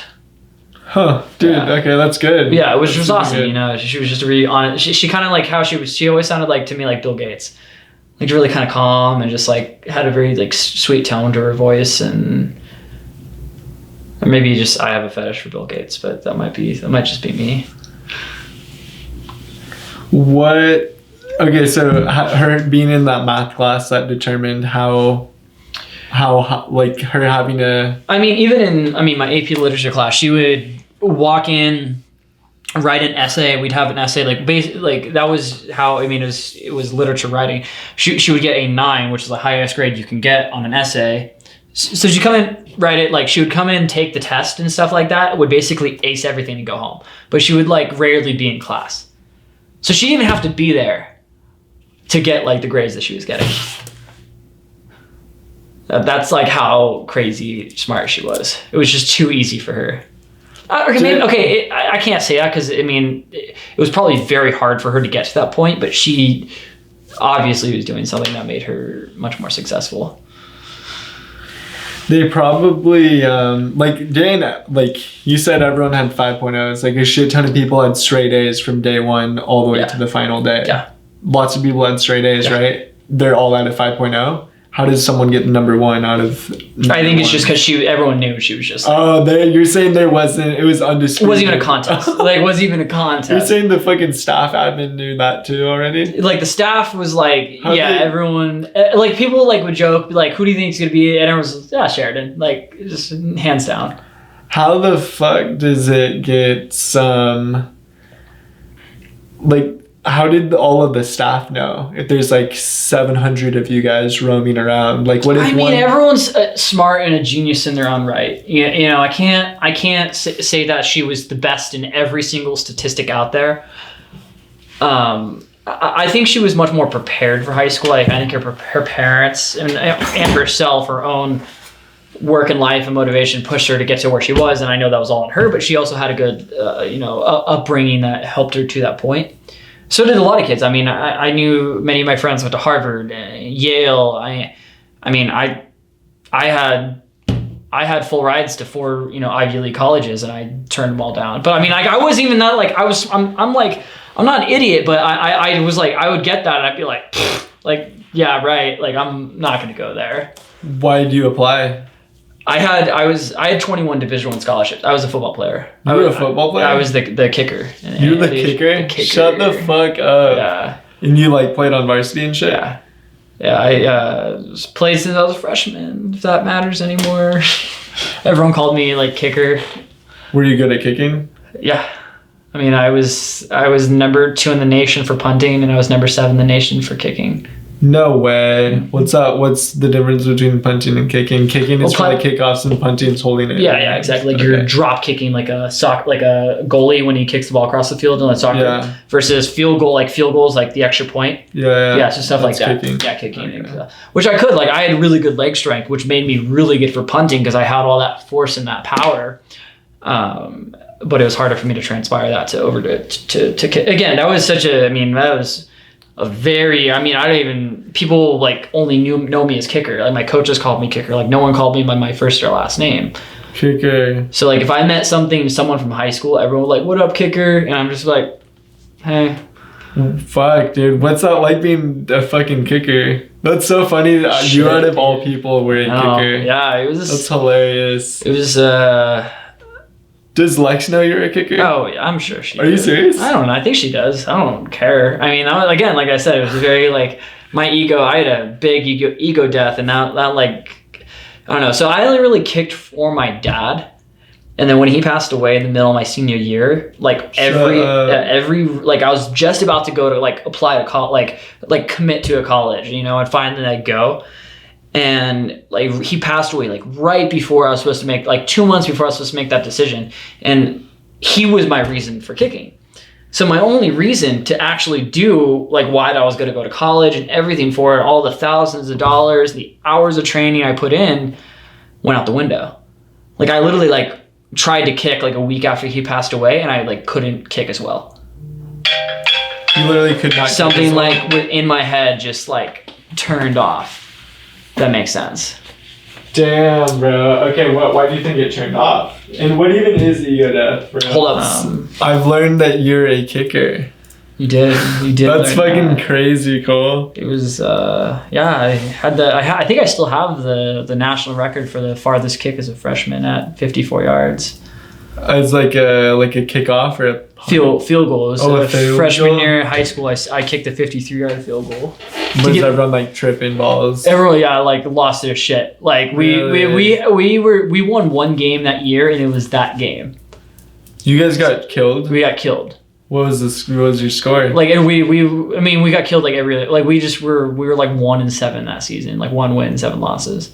How many that you guys only play 8 games? I don't even remember. It was like probably like 13 or something like that. I was just giving you a rough estimate. Okay. Yeah, but I mean varsity though, without varsity was like the good, like it was the coaches and stuff that really made a difference, because we went undefeated like every year as like a varsity team versus like the freshman team. We kind of sucked that year. Okay. Yeah. But the same team that same freshman team that went all the way senior year, we almost won CI or like the state pretty much. Really? Yeah. So like that's how much the difference is like the coaches and stuff can make on a team. What's it like being a kicker and like, okay, hey, did you ever tackle somebody? I do. Okay, so it's kind of funny. Is actually as a kickoff, if I kick it all the way to the end zone, it actually counts as a tackle. So at the end of the year, I actually ended with like 60 tackles. Anyways, but I actually, one of my only few, I had a couple good tackles. One of my favorite tackles was I had a punt, and the other team was running it back, and they almost ran to like the end zone, and it was the guy running, and then he had his 2 teammates next to him as like guards, and I basically like ran and like dove out, and they all like tripped over me, and I tripped like all 3 guys, because I was like, oh fuck, like I know I can't get him, but maybe I can like get all of them. So I just kind of like ran and like tried to like trip them, and it worked. But there was one time where I forgot to put my mouthpiece in, because I'm a kicker. I like never do shit. Yeah. And the one time their team, like, we got fucked, and I had to run the ball, and I got tackled, and it actually chipped my tooth. Fuck. I don't know which one it is, if you can see. It's one of these 2. Yeah, I think it's your left one. Yeah. Did it fucking hurt? It fucking, yeah, dude. And it was like... What hit you in the face? I think it was either a helmet or just the brute force of me, like, hitting another human. Dude, tackle football is fucked. It hurts, man. I mean, a lot of tackles, people say, like, doctors say it's the equivalent to getting, like, a 30-mile-per-hour car accident. Yeah, like, people die, man. Wow, okay. Dude, honestly, bro, some of those helmet-to-helmet ones running, like, full speed. You hear that shit? How are you even fucking alive right now? You guys is... But like people, I mean, like if someone's running, like you can tackle their knees and like, I mean, you can really hurt someone, you know? Yeah. But I mean, I mean, with anything in life, danger is part of it. Like I climb, it's a really dangerous thing, but like that's part of like why we enjoy it. It makes you feel alive. True. So just same with drugs. It's like, oh, we can't do it. It also makes us feel fucking great. Or it's bad for us. Was it... So why did you not want to kick, but your dad wanted you to kick? I think I had a few siblings who were obviously much older than me that were good at sports at some time ago, and they had big opportunities. I don't think my dad pressed on it. So when I came along and I was athletically gifted, he was like, you're my ticket to, get you to the NFL, make you have a comfortable life and blah, blah, blah. So I think, I was also, me and young, I don't know if I have quite the knowledge to know that like, oh, I'm really this good. Like I have an opportunity to get this far and stuff, but it was also college, pay for college. It's good money if I ever did make it to, but another thing is like, do you ever see a kicker get hurt in football? Like, no. Exactly. No. And they're there for years. Mm-hmm. And so by the time a position would open up, there's already 30,000 kickers waiting to take that position. And what separates, all of us can kick far, all of us can make it. What really separates us? Is that what it is? Kinda. So it's like chance. I mean, for example, like Tom Brady was picked like 130th in the draft, and no one thought he would be good, and he's now seen as a GOAT. So it's like you don't have to be the best. A lot of it can't just be coaching. Be certain things. If they see a certain potential, they'll go for it. Like if they see a kid who can kick a 90-yard field goal, but really can't make it, versus like they have this professional who can make a 50-yard field goal consistently, they might take that kid who could kick that far and then tune him up into a professional kicker, and then they have this secret weapon stashed away. Of kicking 90 yards? I mean, that's never happened, but really? I think 77 is the farthest, which is ridiculous. I mean, we're talking, 200, right, 7, 14, 20, 230 feet. Do you think anybody can kick, like on this, do you think anyone can kick 100 yards? It's like Madden right there. If you had like hurricane force winds, yeah. What about just a gnarly leg? No, I don't think that's possible. I mean, I don't know how you need some fucking levers. There's been, I feel like it would have happened by now. Like we've already gone like so far. I mean, we haven't reached the peak of a human like physical limit, but I just don't think there's anyone capable of doing that without some kind of help from nature, if I'm being honest. Because like even kicking a 60-yard field goal is hard without wind. It's hard. Like I'm giving that 100% to make it in. But yeah, there's some guys out there who kick 70-yard field goals, but 90, you're gonna need some kind of like factor into that. Did you play any sports growing up? Yeah. What did you play? Was it tennis? Damn, bro. That's kind of an insult. What, really? Don't tell me it was like chess. No, it wasn't that. It's why did I feel like tennis and then you laughing was like an insult? Oh, like, no. Why is that? Like, why was I like? I don't know why I thought tennis. But, I think I heard someone in their house talk about playing tennis one time, and I was just like, you were the closest relation to that quality. Yeah. No, and I'm not like, I don't care, but like just conversation, you know what I mean? I did swim and water polo. Okay, I can see that. You had a swimmer's body. You have that wider frame. It was fun. Good. It was just fun swimming. Water polo is hard too, man. Like training for swimming is hard. But like you also feel it's like when you see a normal person like also try to do what you're doing and how much they struggle, it's like you see how far you've come. Yeah. Like I remember we used to swim after football games on Saturdays, and it was just like swimming a lap would whoop my ass. So it's like we'd have so much more respect for like we'd give the swimmers shit, but like we were like, okay, this shit's hard. Really? Yeah, 100%. That shit's brutal on your body. Just differently. You guys had like multiple pools or? We just had a pretty massive like pool. Like it was, I mean the deepest end was like 13 feet, but I mean it was probably 100 feet. No, 130 feet long by 60 feet wide. That sounds really fucking big. Like, we had boat regatta. Like, we'd build like these cardboard boats with duct tape, and we would like race. I mean, people would be like 8 of us across, and we'd be racing them across the pool. Are you in the boat? Yeah. Wait, what? Yeah. You would make a boat out of cardboard and duct tape? Cardboard and duct tape. How? And there'd be 8 of you in it? No. We'd be like, there'd be like 8 teams.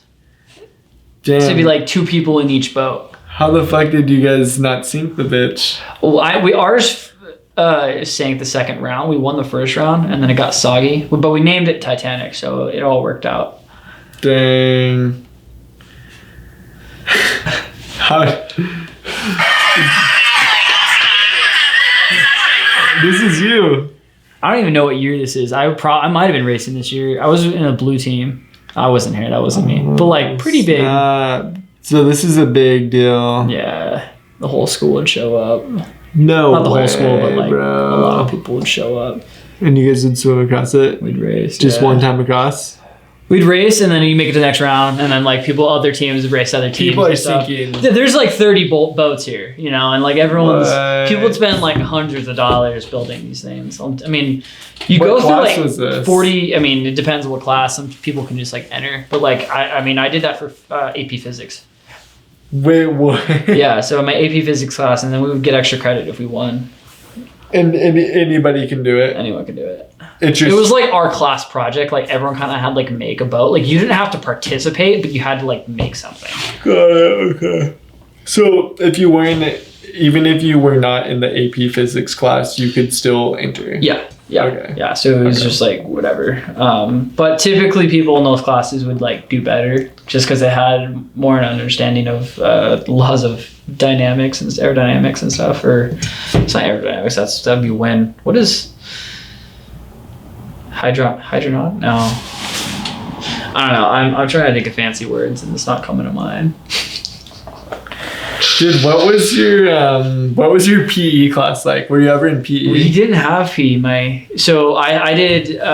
If you basically played football AG, that's like what you were known for. So we had 0 period weightlifting. So I had to be there at 6 a.m. every day. Every day. Every day for Fuck 4 years. that, bro. It just fucking sucked. Wow. Yeah, it blew. So I'd be up at every single day for 4 years. I was up at like 4:30, 5 a.m. getting ready for school. Yeah, it was gnarly. You had a lot of football. There was a lot of dedication. That's why I hated it. Dude, why did you do it? For my fucking dad, dude. I couldn't say no to that guy. He was dying. Dude, why didn't you just say I'm not playing football, bro? It didn't work like that, man. It did not work like that? It did not work like that. Dude, I mean, it probably could have. Okay, but when you're like father who's the most hard human being ever, like you see him cry for how proud he is of you, you can't like take that away from him. Especially as like, I think deep down inside, I knew he didn't have much time left. So I was like, I'm going to like give this my all, like while he's still around.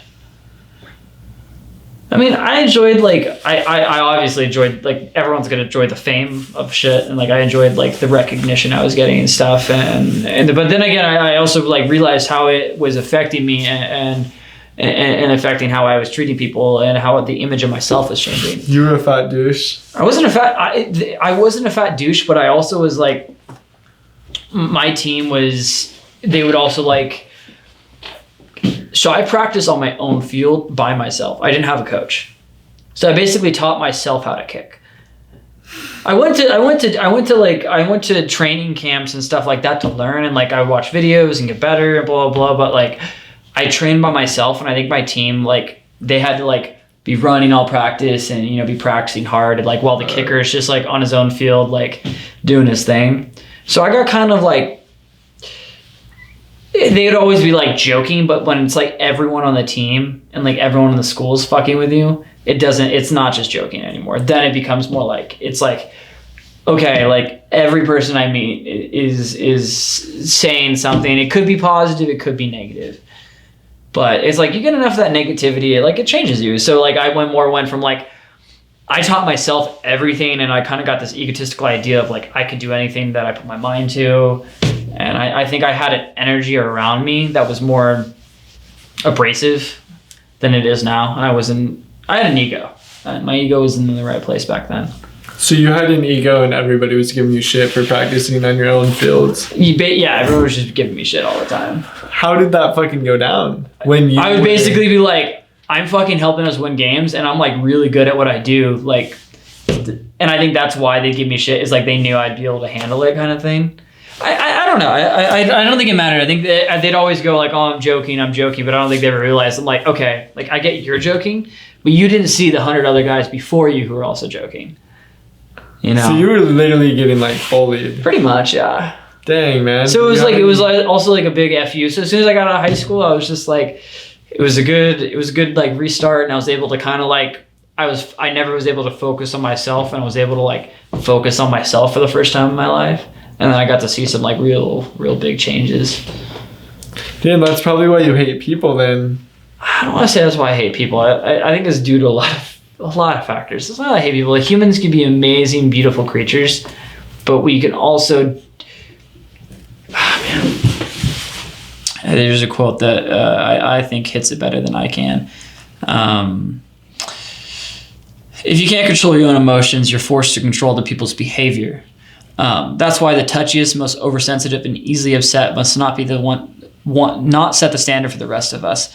And I think working through restaurants and doing certain things, I have seen so much of that negativity that I have almost let that set the standard for most people. So where on like a daily setting, I just see a lot of just really negative stuff, and most of the time we're like, it's like the littlest things. It's like where I go, you know, hey, have a nice day, versus like the simplest thing someone could say, hey man, like, you too.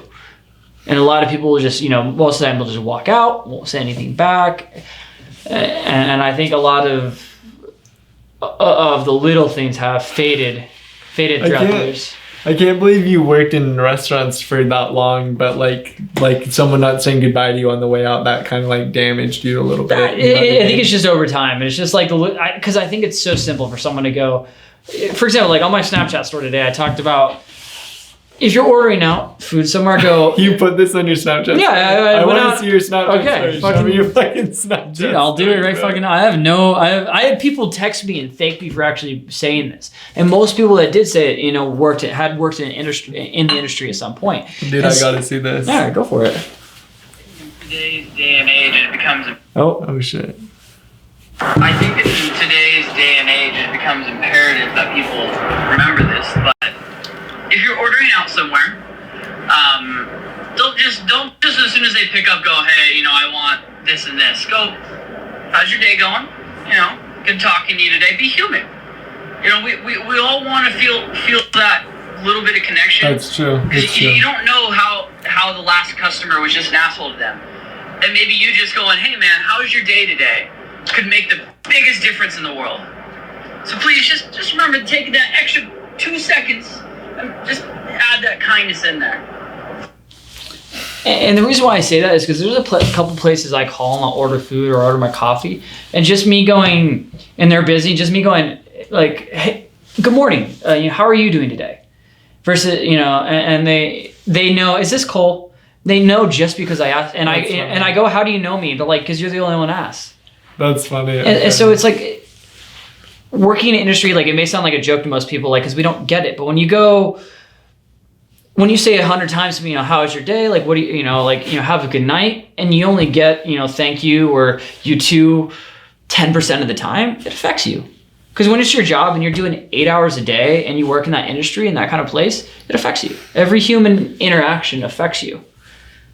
You know, what we say to each other, we take into account, and it affects us. And we feel like shit when a person, you know, go to order, you know, as soon as like I'm in a rush and like I know when I get to the counter and I want to go, hey, you know, I'll take, you know, my white chocolate mocha.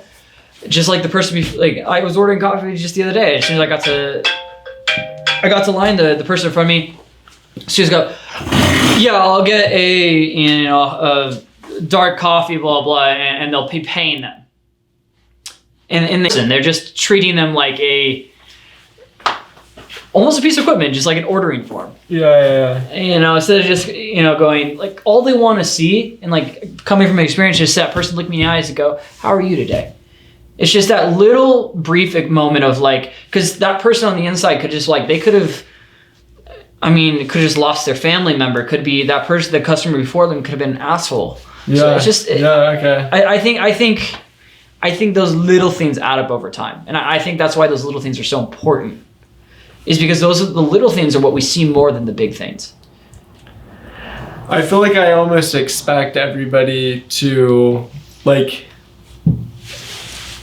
it's like expected for someone to not really like put their heart out on the line and like be super responsive and like touchy-feely, you know what I mean? Like it's like expected for that not to happen, but when it does happen, it's like, okay, this guy's chill. Like I feel like there shouldn't be any harm taken. But imagine if everyone, you know what I mean? if we could all do it. If someone could just learn. Dude, a lot of people don't want to do it, bro. I know they don't want to do it, but they're also just not aware of it. Because they could have never worked that job. I mean, like you said, they don't want to just care. And that's another reason why I like humans like bother me, is because they just don't care.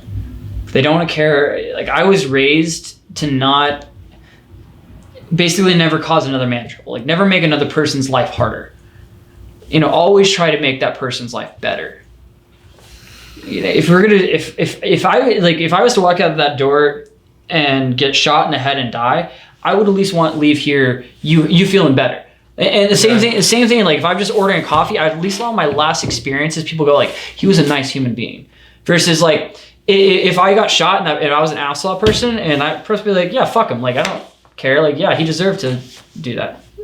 Everything we do.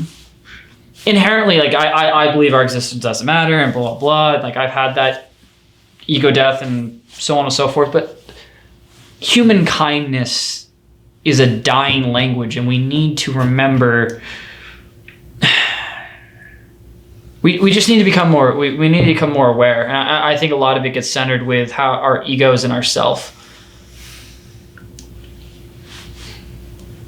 But I can talk all day about that, because that's been a very focused thing in my life. What do you want to happen? Because it sounds like you really want something to happen and there to be a different. Yeah, we just have so much anger and so much.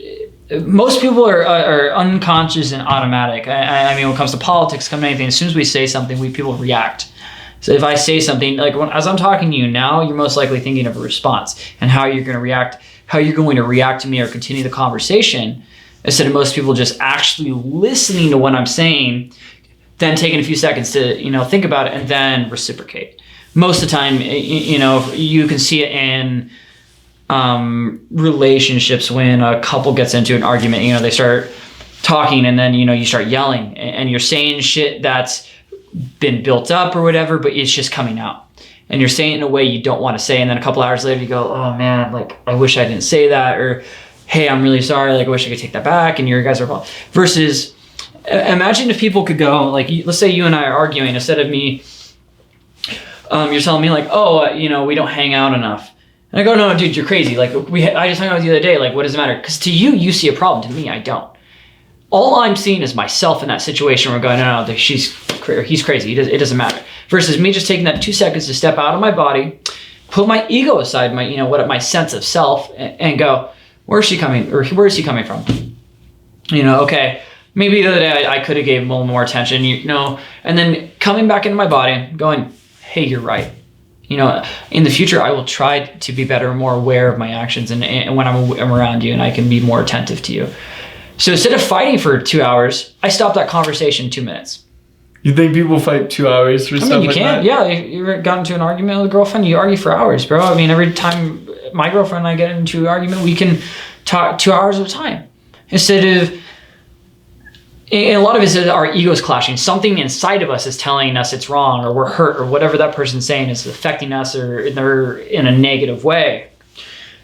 Versus us being conscious about our own emotional state and how it's affecting the flow of the situation. People don't want to argue, right? Or, well, okay, I guess some argument's good. Like, I like debating with people about, like, shit. Yeah, no, of course. I mean, again, it's all... the hardest thing I ever had to learn in taking psychology is no matter what people do or say, if I take it as an offense, it's my fault. Because it's my perception of what they're saying.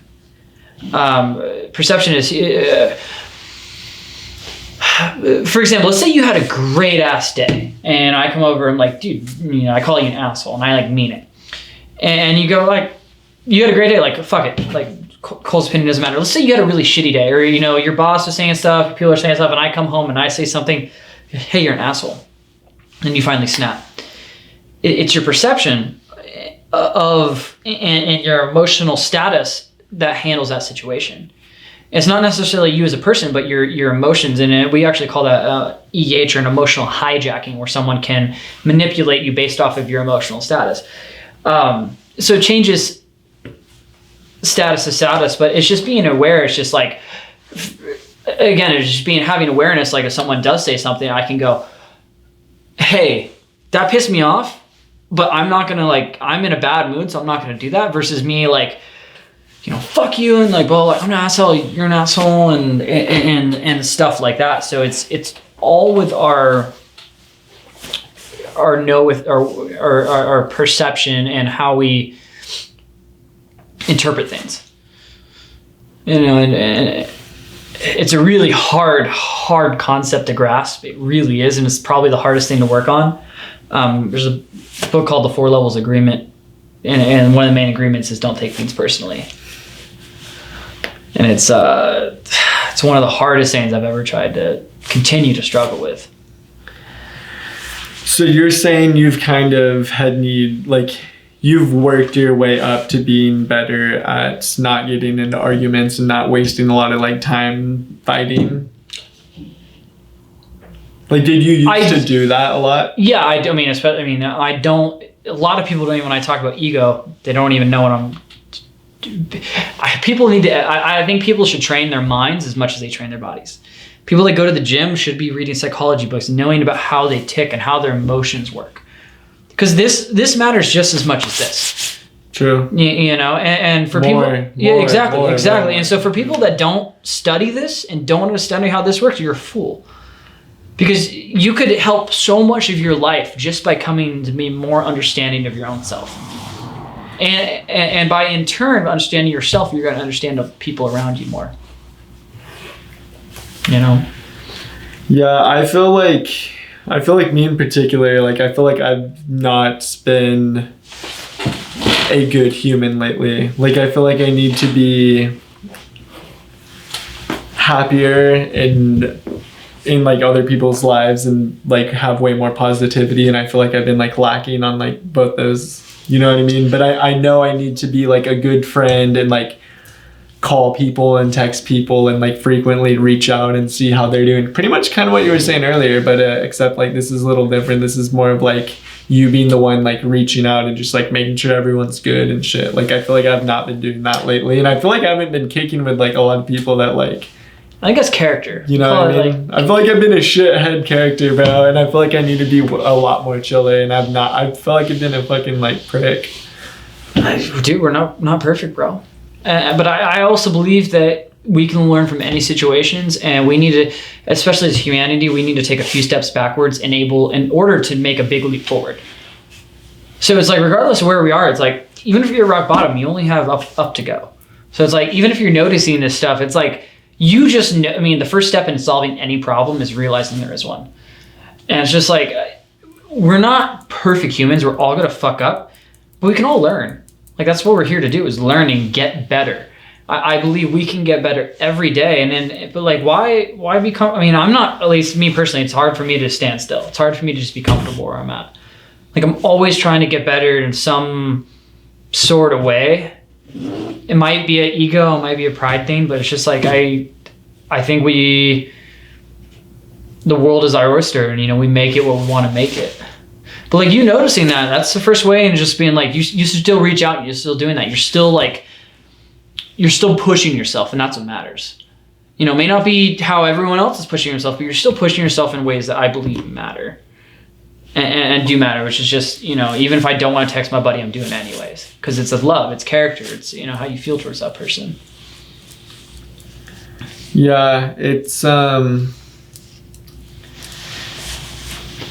It's important to appreciate what you have and what's in front of you.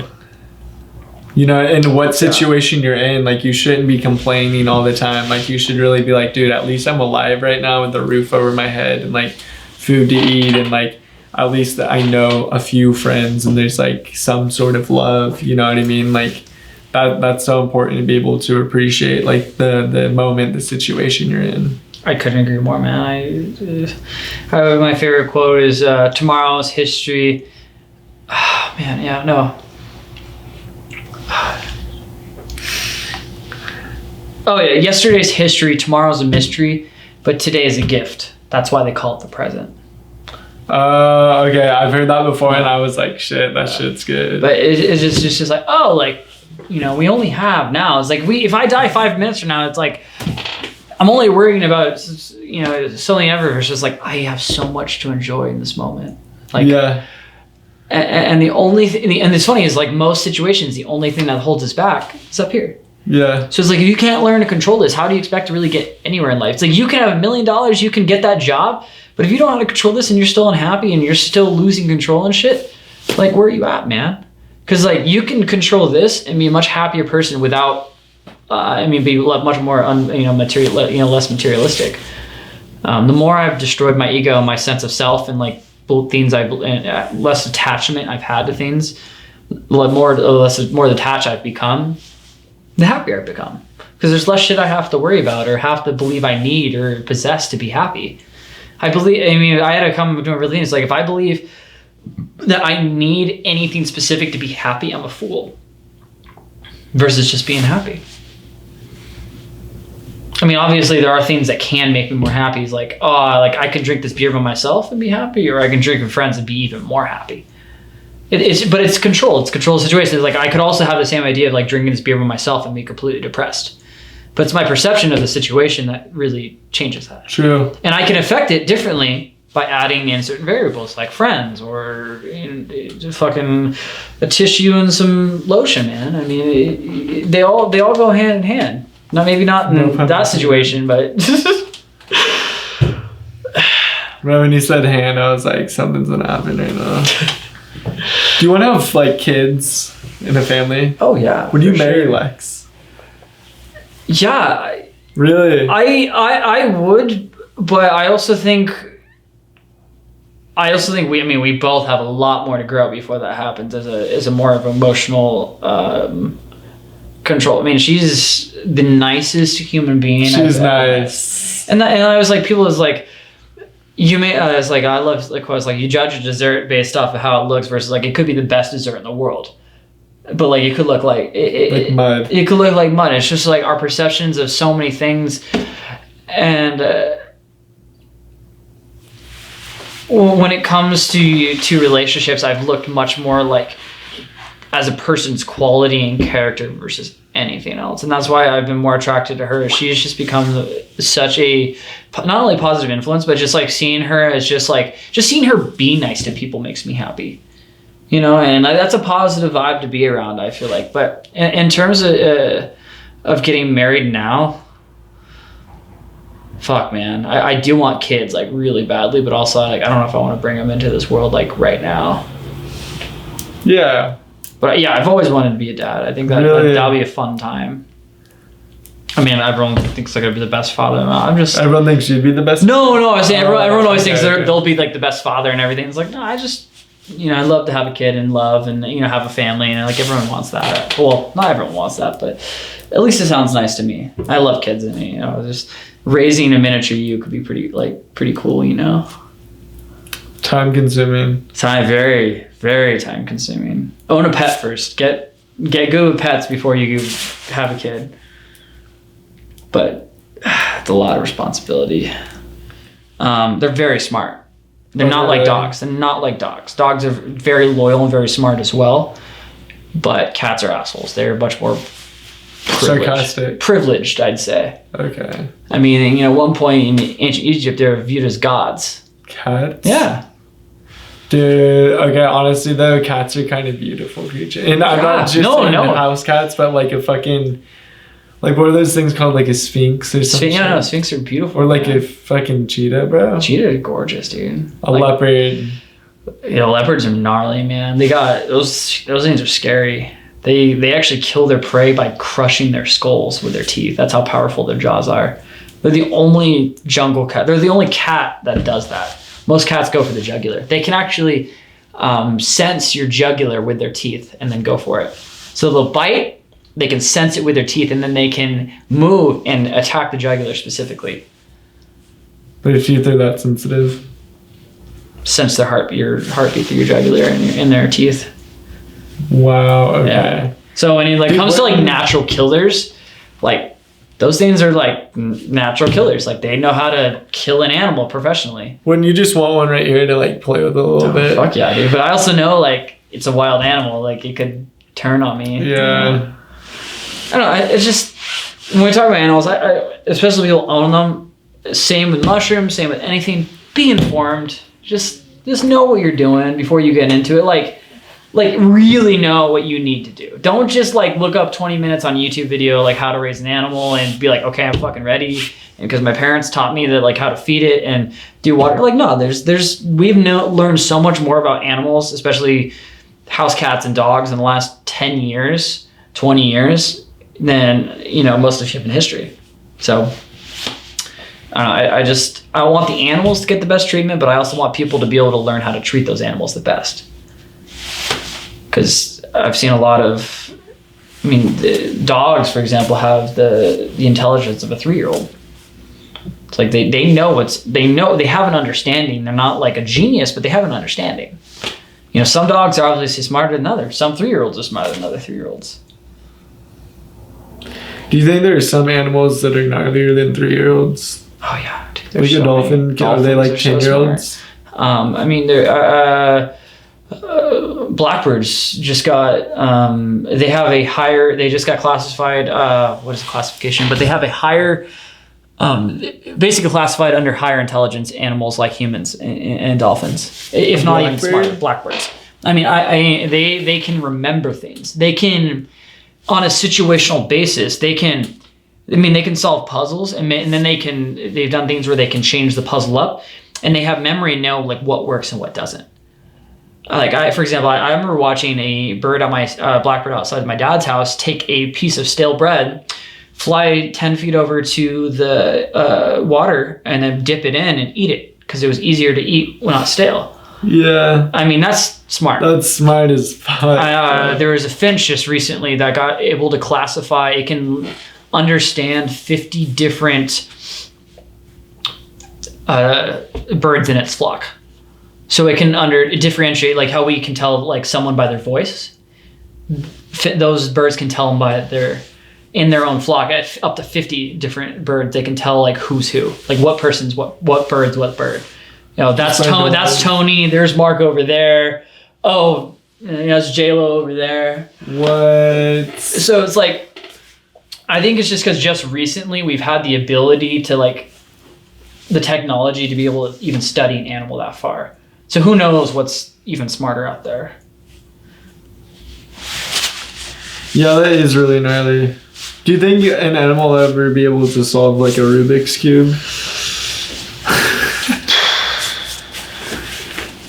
I think if we humans... Dude, a monkey? Primates are pretty fucked. Dude, those guys are fuckers, bro. Pretty smart. Coco, the gorilla, she learned like 3,000 different signs. There are people who are recently been training their dogs with sounds. Like they have this button board the size of this table with different buttons, and each one has a word. So there's this poodle that, which everyone knows, it would say, it was stepped on one button that said like hurt, and then they go hurt, where, and then it would walk over and go paw. And then, she went and showed the paw to the human, and it had a thorn in its paw. So it showed a higher conscious level of thinking. So people we're just because we don't understand how to communicate with animals, I think we're slowly starting to. Yeah. Just because we don't see them as smart doesn't mean they're not. They can get really smart. Other animals know about storms before humans even know. Yeah. Like there's senses that they have There's fish that see different types of colors and, you know, and dimensions that we do. There's stuff that, yeah, like we can't even understand that other species can see. So there's so much shit out there that we just don't understand. Like fish could be hella smart or Yeah, some we have shit. no idea. No idea. I mean, octopuses are smart. I mean, I don't. Dude, it's a okay. mammal, it's not a fish, but they're smart as fuck. Bro, aren't octopuses like 18-year-olds? They can be. I mean, everyone's like, oh, they can open a jar. That shows, you know, like mechanical, you know, knowledge and use of tools and stuff like that. But like, Dude, they go through cracks that big. yeah. I mean, it's, That's fucked up. I just watched an orca not long ago show a fish to a bird to lure the bird in its mouth to eat the bird. And that's a sign of tools, like fishing. Orcas are smart. I mean, there's so many animals out there that have higher intelligence that we see like, oh, they're smart. We just don't know how smart. We don't know if they're communicating with each other. Or we don't know how they're communicating with each other or what they're saying. Yeah. Dude, So- that's kind of gnarly how animals can just eat bone and like raw meat. Dude, they can. Dude, animals are, I mean, Like, nature's scary, man. dude, we can't just eat like a fucking deer that's like 95 degrees. You know? Yeah, no. It's like it's just how our bodies work. I mean, like I was saying, it's like how our bodies do stuff we just don't understand. Like the fucking like mountain lion can just like eat the fur and the bone Yeah, and the it's- fucking flesh. It's like, what the fuck? Their body can process it. Yeah. You know, if we They have ate, teeth. they have stuff that can break up that. But I mean, if we probably ate that stuff younger, our bodies are probably better at processing it as we're older. And like multiple generations prior. Yeah, exactly. I mean, there's some species I just watched a squirrel eat a lizard the other day. Which is scurry to lizard. Yeah, Fuck. weird shit, man. Poor lizard. Right? I mean, nature. I mean, famous quote from Jurassic Park is, "Nature finds a way. They'll always find a way." That's what the dude with the marbleized fucking mosquito thing that's embedded in No, the it was paper. shoot. What's Oh, his name? okay. You're saying the dude that kind of looks cool with the glasses, on and Glasses, the sexy. black hair. Wait, what's his name? Oh, I think it He's starts with in. a J. He's in number 2 and number 3. Yeah, he's in a few original. of them. He's in a few of them. Oh, fuck, what's his name? Orlando Bloom? I don't know the real names. I mean, he was always voted like one of the sexiest men alive kind of thing. I don't know, that's what he was known for as well. And he like kind of talked like this. Yeah. Dude. Dude, Jurassic Park was good. Yeah, they're making another Jurassic World, I think. But those are the new ones. Can you imagine, I wish they would, make them for actual, try to scare adults instead of, I know they gotta make them for kids, but can you imagine if they, actually wanted to make one of those movies scary?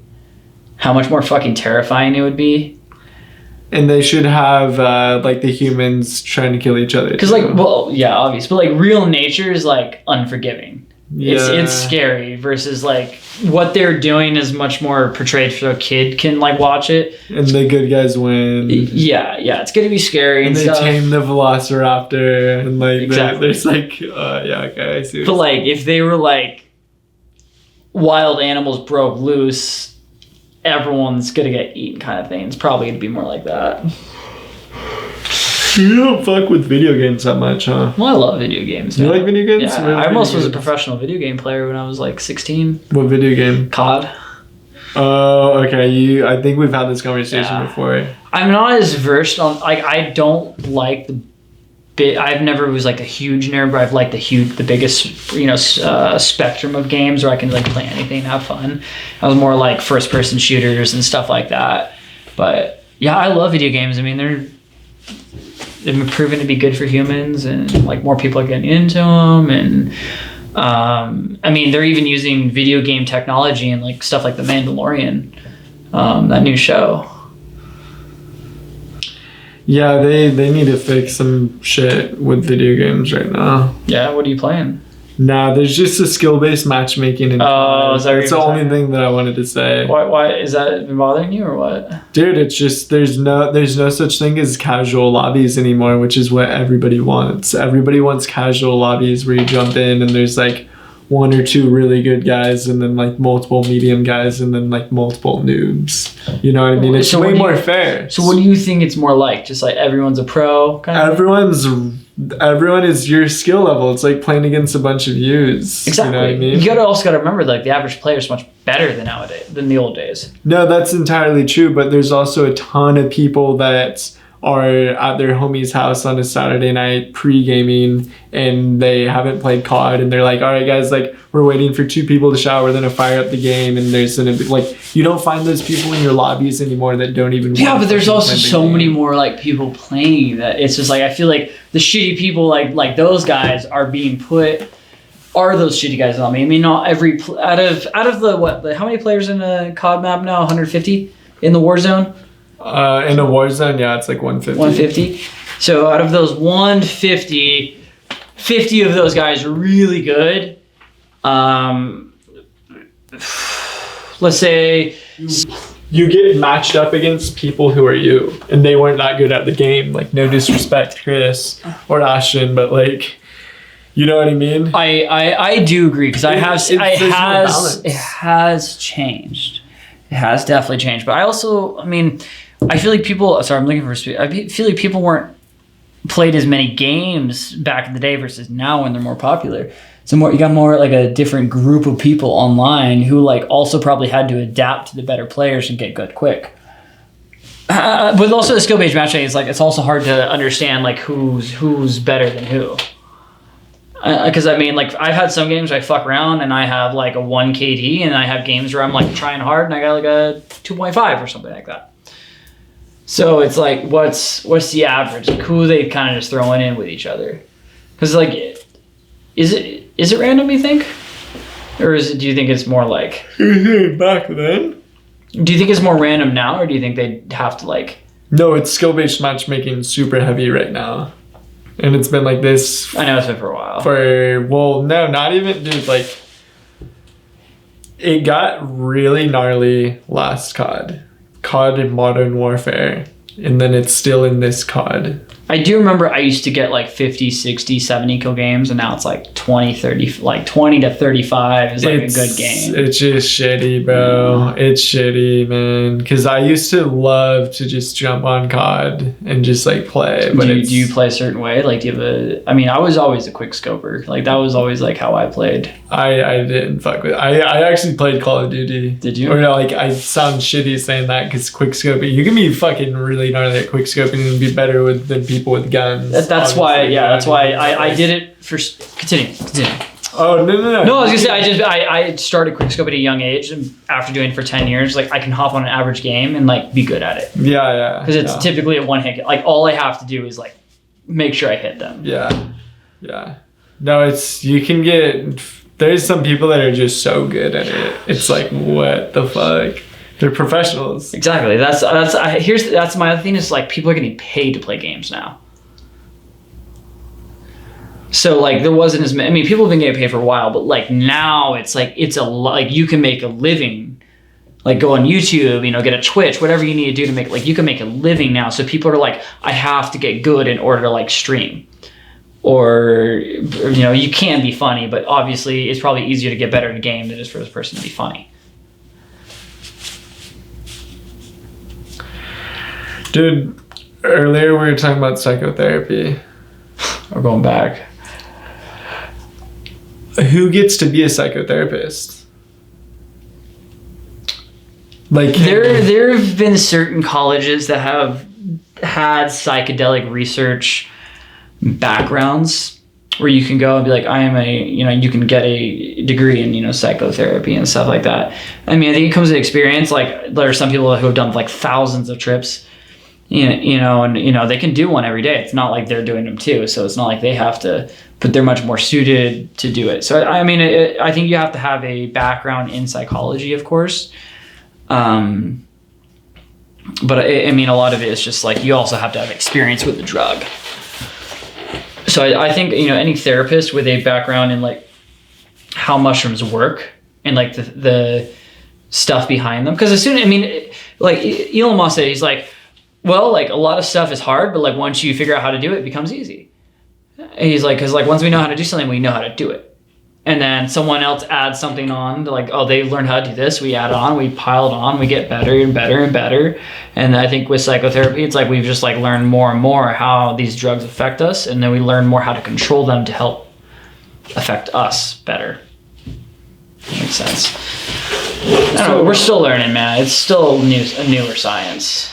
You're saying it's not really, you can't go to your doctor, say you went tomorrow and said, yo, I need this treatment. That's impossible. Yeah. It's because the only reason you know the information you know, it's because it's being done in studies that people want to volunteer for, and they're literally signing documents saying, hey, if you guys injure me, it's not your fault. Like, a lot of it, it could be, it's free. So it's like, they could also say like, this didn't help me at all. They have every right to say that. Yeah. You know, some people do. But like, I'm talking like, you're looking at percentiles with people, numbers matter. And it's like 90% of these people are seeing a positive effect. It's huge. I mean, it is 4 times powerful than any other antidepressant out there. 4 times. Where antidepressants can help a person who's depressed, we're talking something that's 4 times as powerful, and you only have to do it like once every 4 months for maybe even a year. And that's it? It's it. So it's like, it sounds obviously so much better, right? Do they blindfold your ass? You can. I mean, I'm sure there's different things. It's like, I'm sure it's probably whatever you're comfortable with, whatever it takes to do what you need to do. Dude, I could not do it blindfolded. You don't think so? I thought about that. There's some people who do like soundproofing headphones so you can't hear anything either. But like, it really locks you in. It makes you like really dig deep versus like you have these outer stuff that can distract you from whatever's going on inside. Because they're all senses. As soon as you shut off a sense, other senses become stronger. And people can have said your sense of self is a type of sense. It's like your 7th sense or 6th sense or whatever. But I don't know if I believe that or not. Which is also like other hard fact to look at. Is just like whatever information we know nowadays, with how tainted media has become, is like you never know what to believe.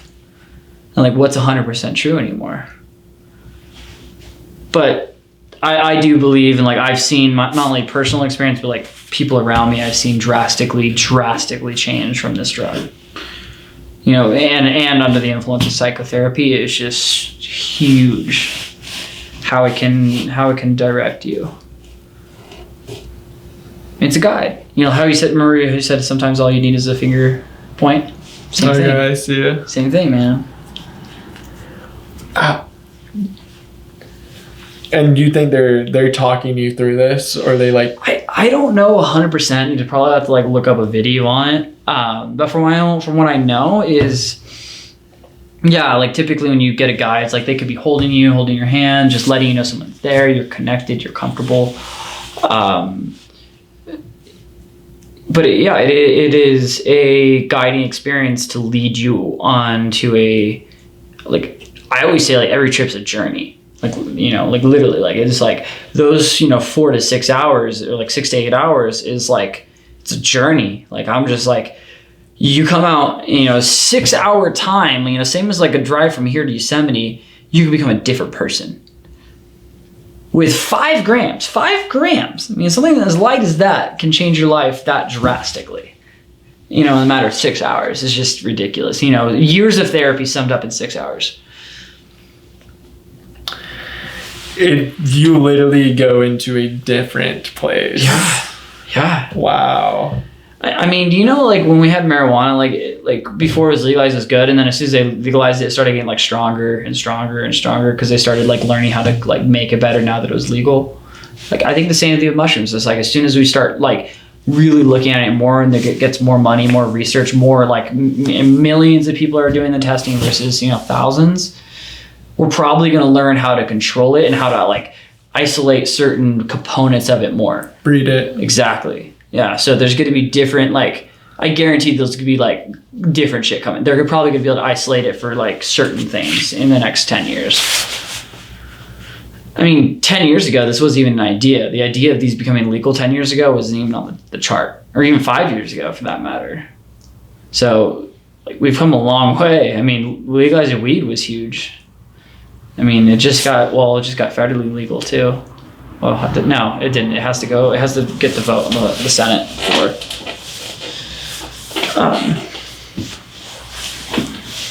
Drugs are cool, man. I was very against drugs, especially being like a football, like an athlete, and like how I couldn't do them. But like as soon as I stepped over that edge, man, there's so much I didn't know. Now about life, huh? Yeah. Dude, there's some people that will never do marijuana. I know. But again, it comes from like misinformation. And it's also like fear of like stepping into something you don't understand. Do you think they think that it's definitely like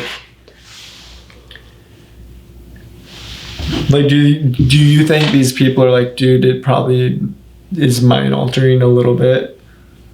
Or like, what do you think their perception is on why they don't want to do it? Dude, like I said, it's so situational. Let's say like the one friend who's against weed, his experience of weed is his friend who told him like he ate an edible and he got so high he couldn't walk and stuff like that. That's his perception of what it's going to make him feel like. And some people go like, oh, it was the best thing ever, and like they try to talk that person into, but they still have like, that could happen to me. Like I could get so fucked up like that one person. So it's also like, it's a fear-based thing, but it's just also like, do you remember like doing a drugs first? Like you don't know what it's gonna do. You don't know how it's gonna affect you. You're just like, fuck it, let's go.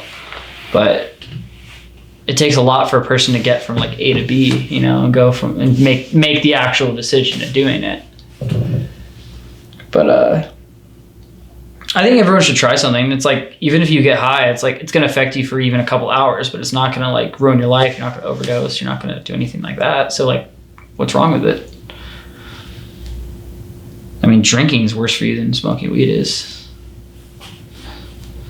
Yeah. Would you agree with that? Or do you think alcohol is more? No, definitely. I mean, I used to say kind of both, I mean,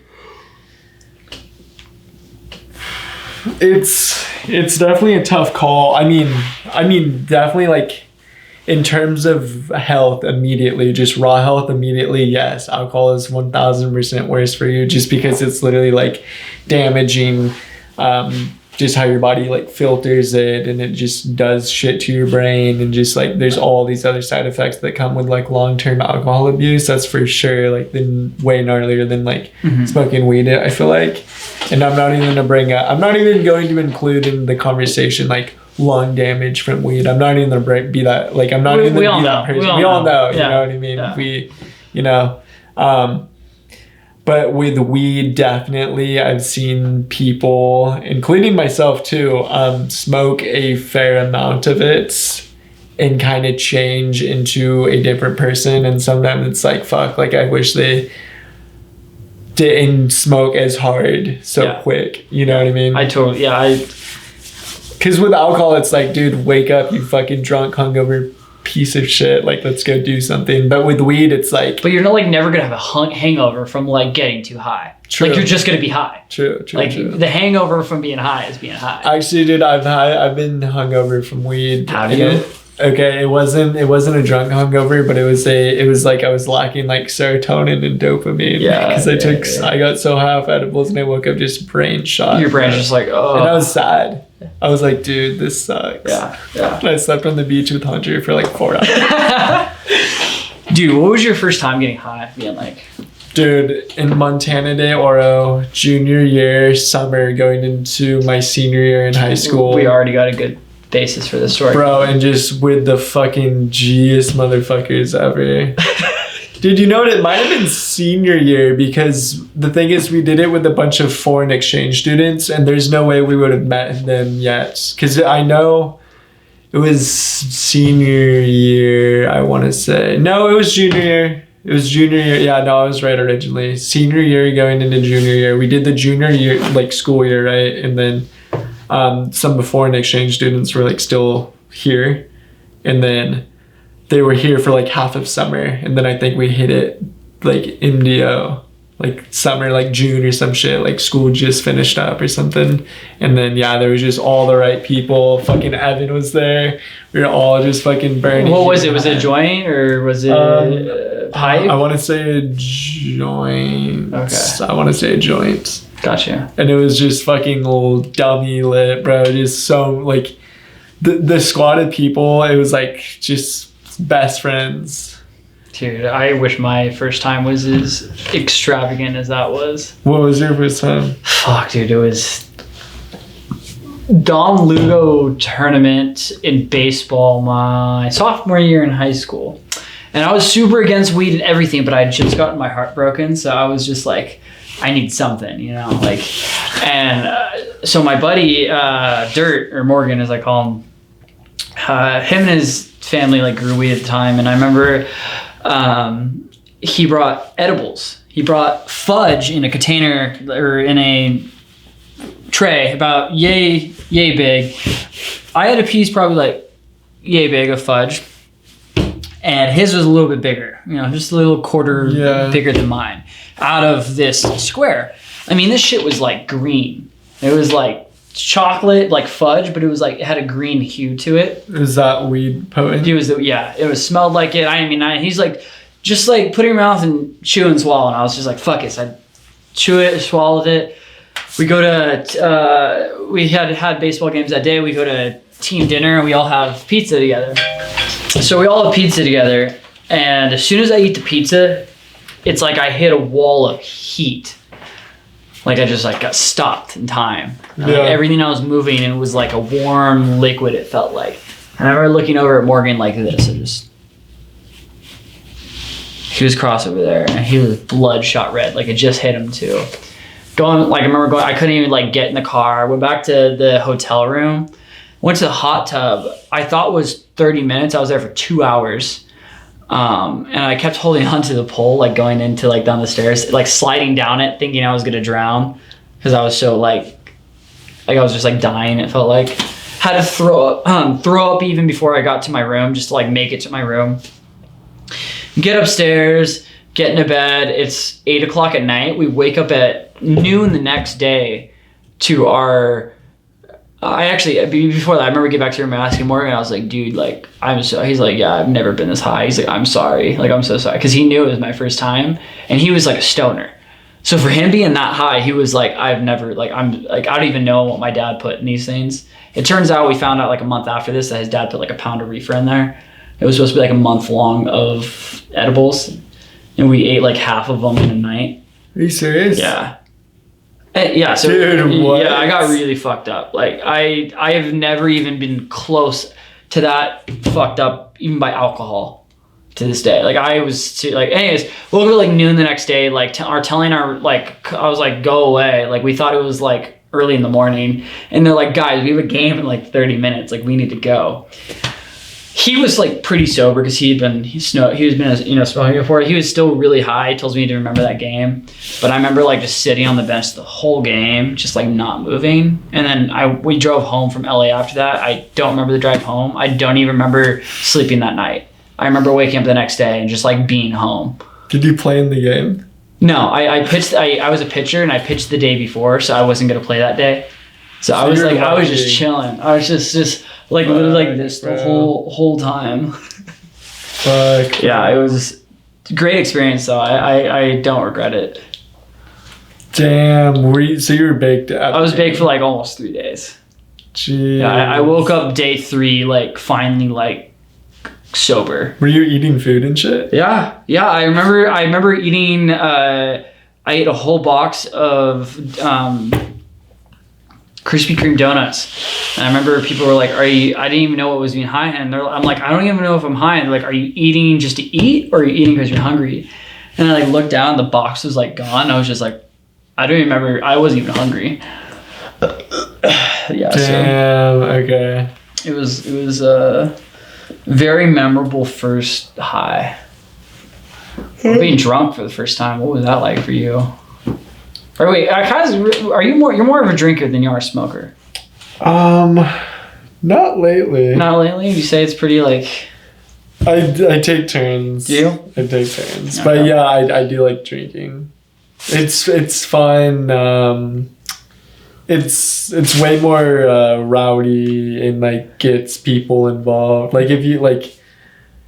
you know what I mean? Like if everyone's drinking for the night, everyone's staying together for the night, and it's gonna be like a really fun bonding session. Whereas weed, people like smoke and then like go do like other things, or like they get super high. Well, also because it's like you can, like when you're like drunk, it's like, oh, I can't drive to this location, or I can't. And you just want to chill. Yeah, you want to hang out more versus like. I was actually reading on how alcohol inhibits our thought processes and stuff like the actual science behind like how alcohol affects us, but getting crossed though, it's a good meet in the middle. That's crossed. Yeah. Because then it's like the best of both worlds. It's like you're like mellowed out, but it's like you also kind of have this like high to like increase whatever your like mellowness is like placing you. That was the alcohol talking that time for sure. Man, we've been going. How long is it now? Dude, we should honestly probably come to a conclusion, because we've just been kind of like going off other stuff, but in a good way. In a good way. No. I like that. Because I feel like it's just like with any conversation, it's like you could take anything and go 10 different ways. Yeah. No, we've definitely been going for a while, so I'm done wrapping up, bro. Dude, me too. Well, I need to ask you like one more thing. Go for it. Shit. Okay. Yes. Are you trying to see anything happen this year? Anything small or big, or just like? Man, my expectations for the year kind of went out the window. I think I'm gonna say what I always try to stick to is just I always want people to be kind to each other. You know, I hope we can get past the COVID anger, the political anger, and like regardless of our differences. Like I may not believe it might happen, but I have hope that we can at least maybe see past that and be kind to each other. But realistically, I really hope we have some more climate changes stuff, because it seems like we're leaning much more in the direction of clean energy and like doing stuff. I just like really hope we stay behind it. I know they're saying like the wind turbine industry is supposed to be like a $4 trillion industry in the next coming years. And like, I really hope that's true. So invest now. You know, a single turbine, offshore turbine, a single twist can power a home for 2 days. A single turn. Are you serious? A single turn can power an entire home for 2 days. How the fuck to do that? It's just power of the world, man. I mean, as this spins, it is, you know, it has this battery that's getting, you know, charged pretty much. This turbine, and so, but like, yeah, I mean, we've been like pushing that off, but like, that's some good shit, man. It's clean. It'll work. I just hope we stick to it. Have you ever done cocaine? I haven't. You haven't done cocaine? I haven't. I'm curious, but at the same time, like, I've also had friends who've like, my best friends told me about it, and then like just how they sound, I'm like, I don't have like the urge, but I'm also curious, like coke is. Well, the thing is, everybody that like does cocaine, they all say like all the cocaine that is present in today's world, it's all very like fake and cut with a lot of shit, including meth. And Adderall is like already one chemical away from meth. It's pretty close. So it's and don't get me wrong, one molecule is like the difference between water and fucking this table or some shit, you know what I mean? But yeah, you're right, probably don't, it's not worth it. Yeah. You So know what I mean? like, I think it goes for every job. That drug is just like, be educated, because like once you're more educated and you talk to people, like you have a broader understanding of like how it's going to affect you. So it's like when that shit is affecting you, it's like you have more of an understanding of how to control it, hopefully control it. And I don't like wanting, I don't have really any addiction problems, and I don't really want to have any addiction problems. So I'm trying to stay away from the drugs that like really like nicotine. I do Adderall here and there, but I haven't done it in like a couple months. So it's never been like, I need it. Yeah. You know? And I've seen so many people struggle with coke, and I just like don't want that. Yeah. What about you, man? Do you have any expectations for this year to end on? Any big notes, or are you just trying to make it to 2021? Just a lot of love, dude. Every day I just want to see a lot of love. I want to laugh a lot, and I want to have some motherfuckers make me laugh, and I also want to be someone to make somebody laugh. That's all I want, dude. Just some love and some laughter. Exactly. Like every day, let's fucking do it. You know, but like if everyone had that idea, if you're like, hey, I want to make this person's life, I want to make us all our lives better versus just like, I see me. And that's and like, obviously, like at the end of the day, like our happiness matters more than anyone. Yeah. But like, I wish someone could just like, I know it's harder for like, even if it's hard, like put in that extra effort to like be nice to someone because it could make you feel better. You know, if you see that person smile from something you said, you're like, you get that little boost. You go, oh, like that made them happy, and then like you're like, I feel better now. You know. It's the year of giving. I mean, it's the time of year to give. We're Christmas time. True. Let's give some happiness, man.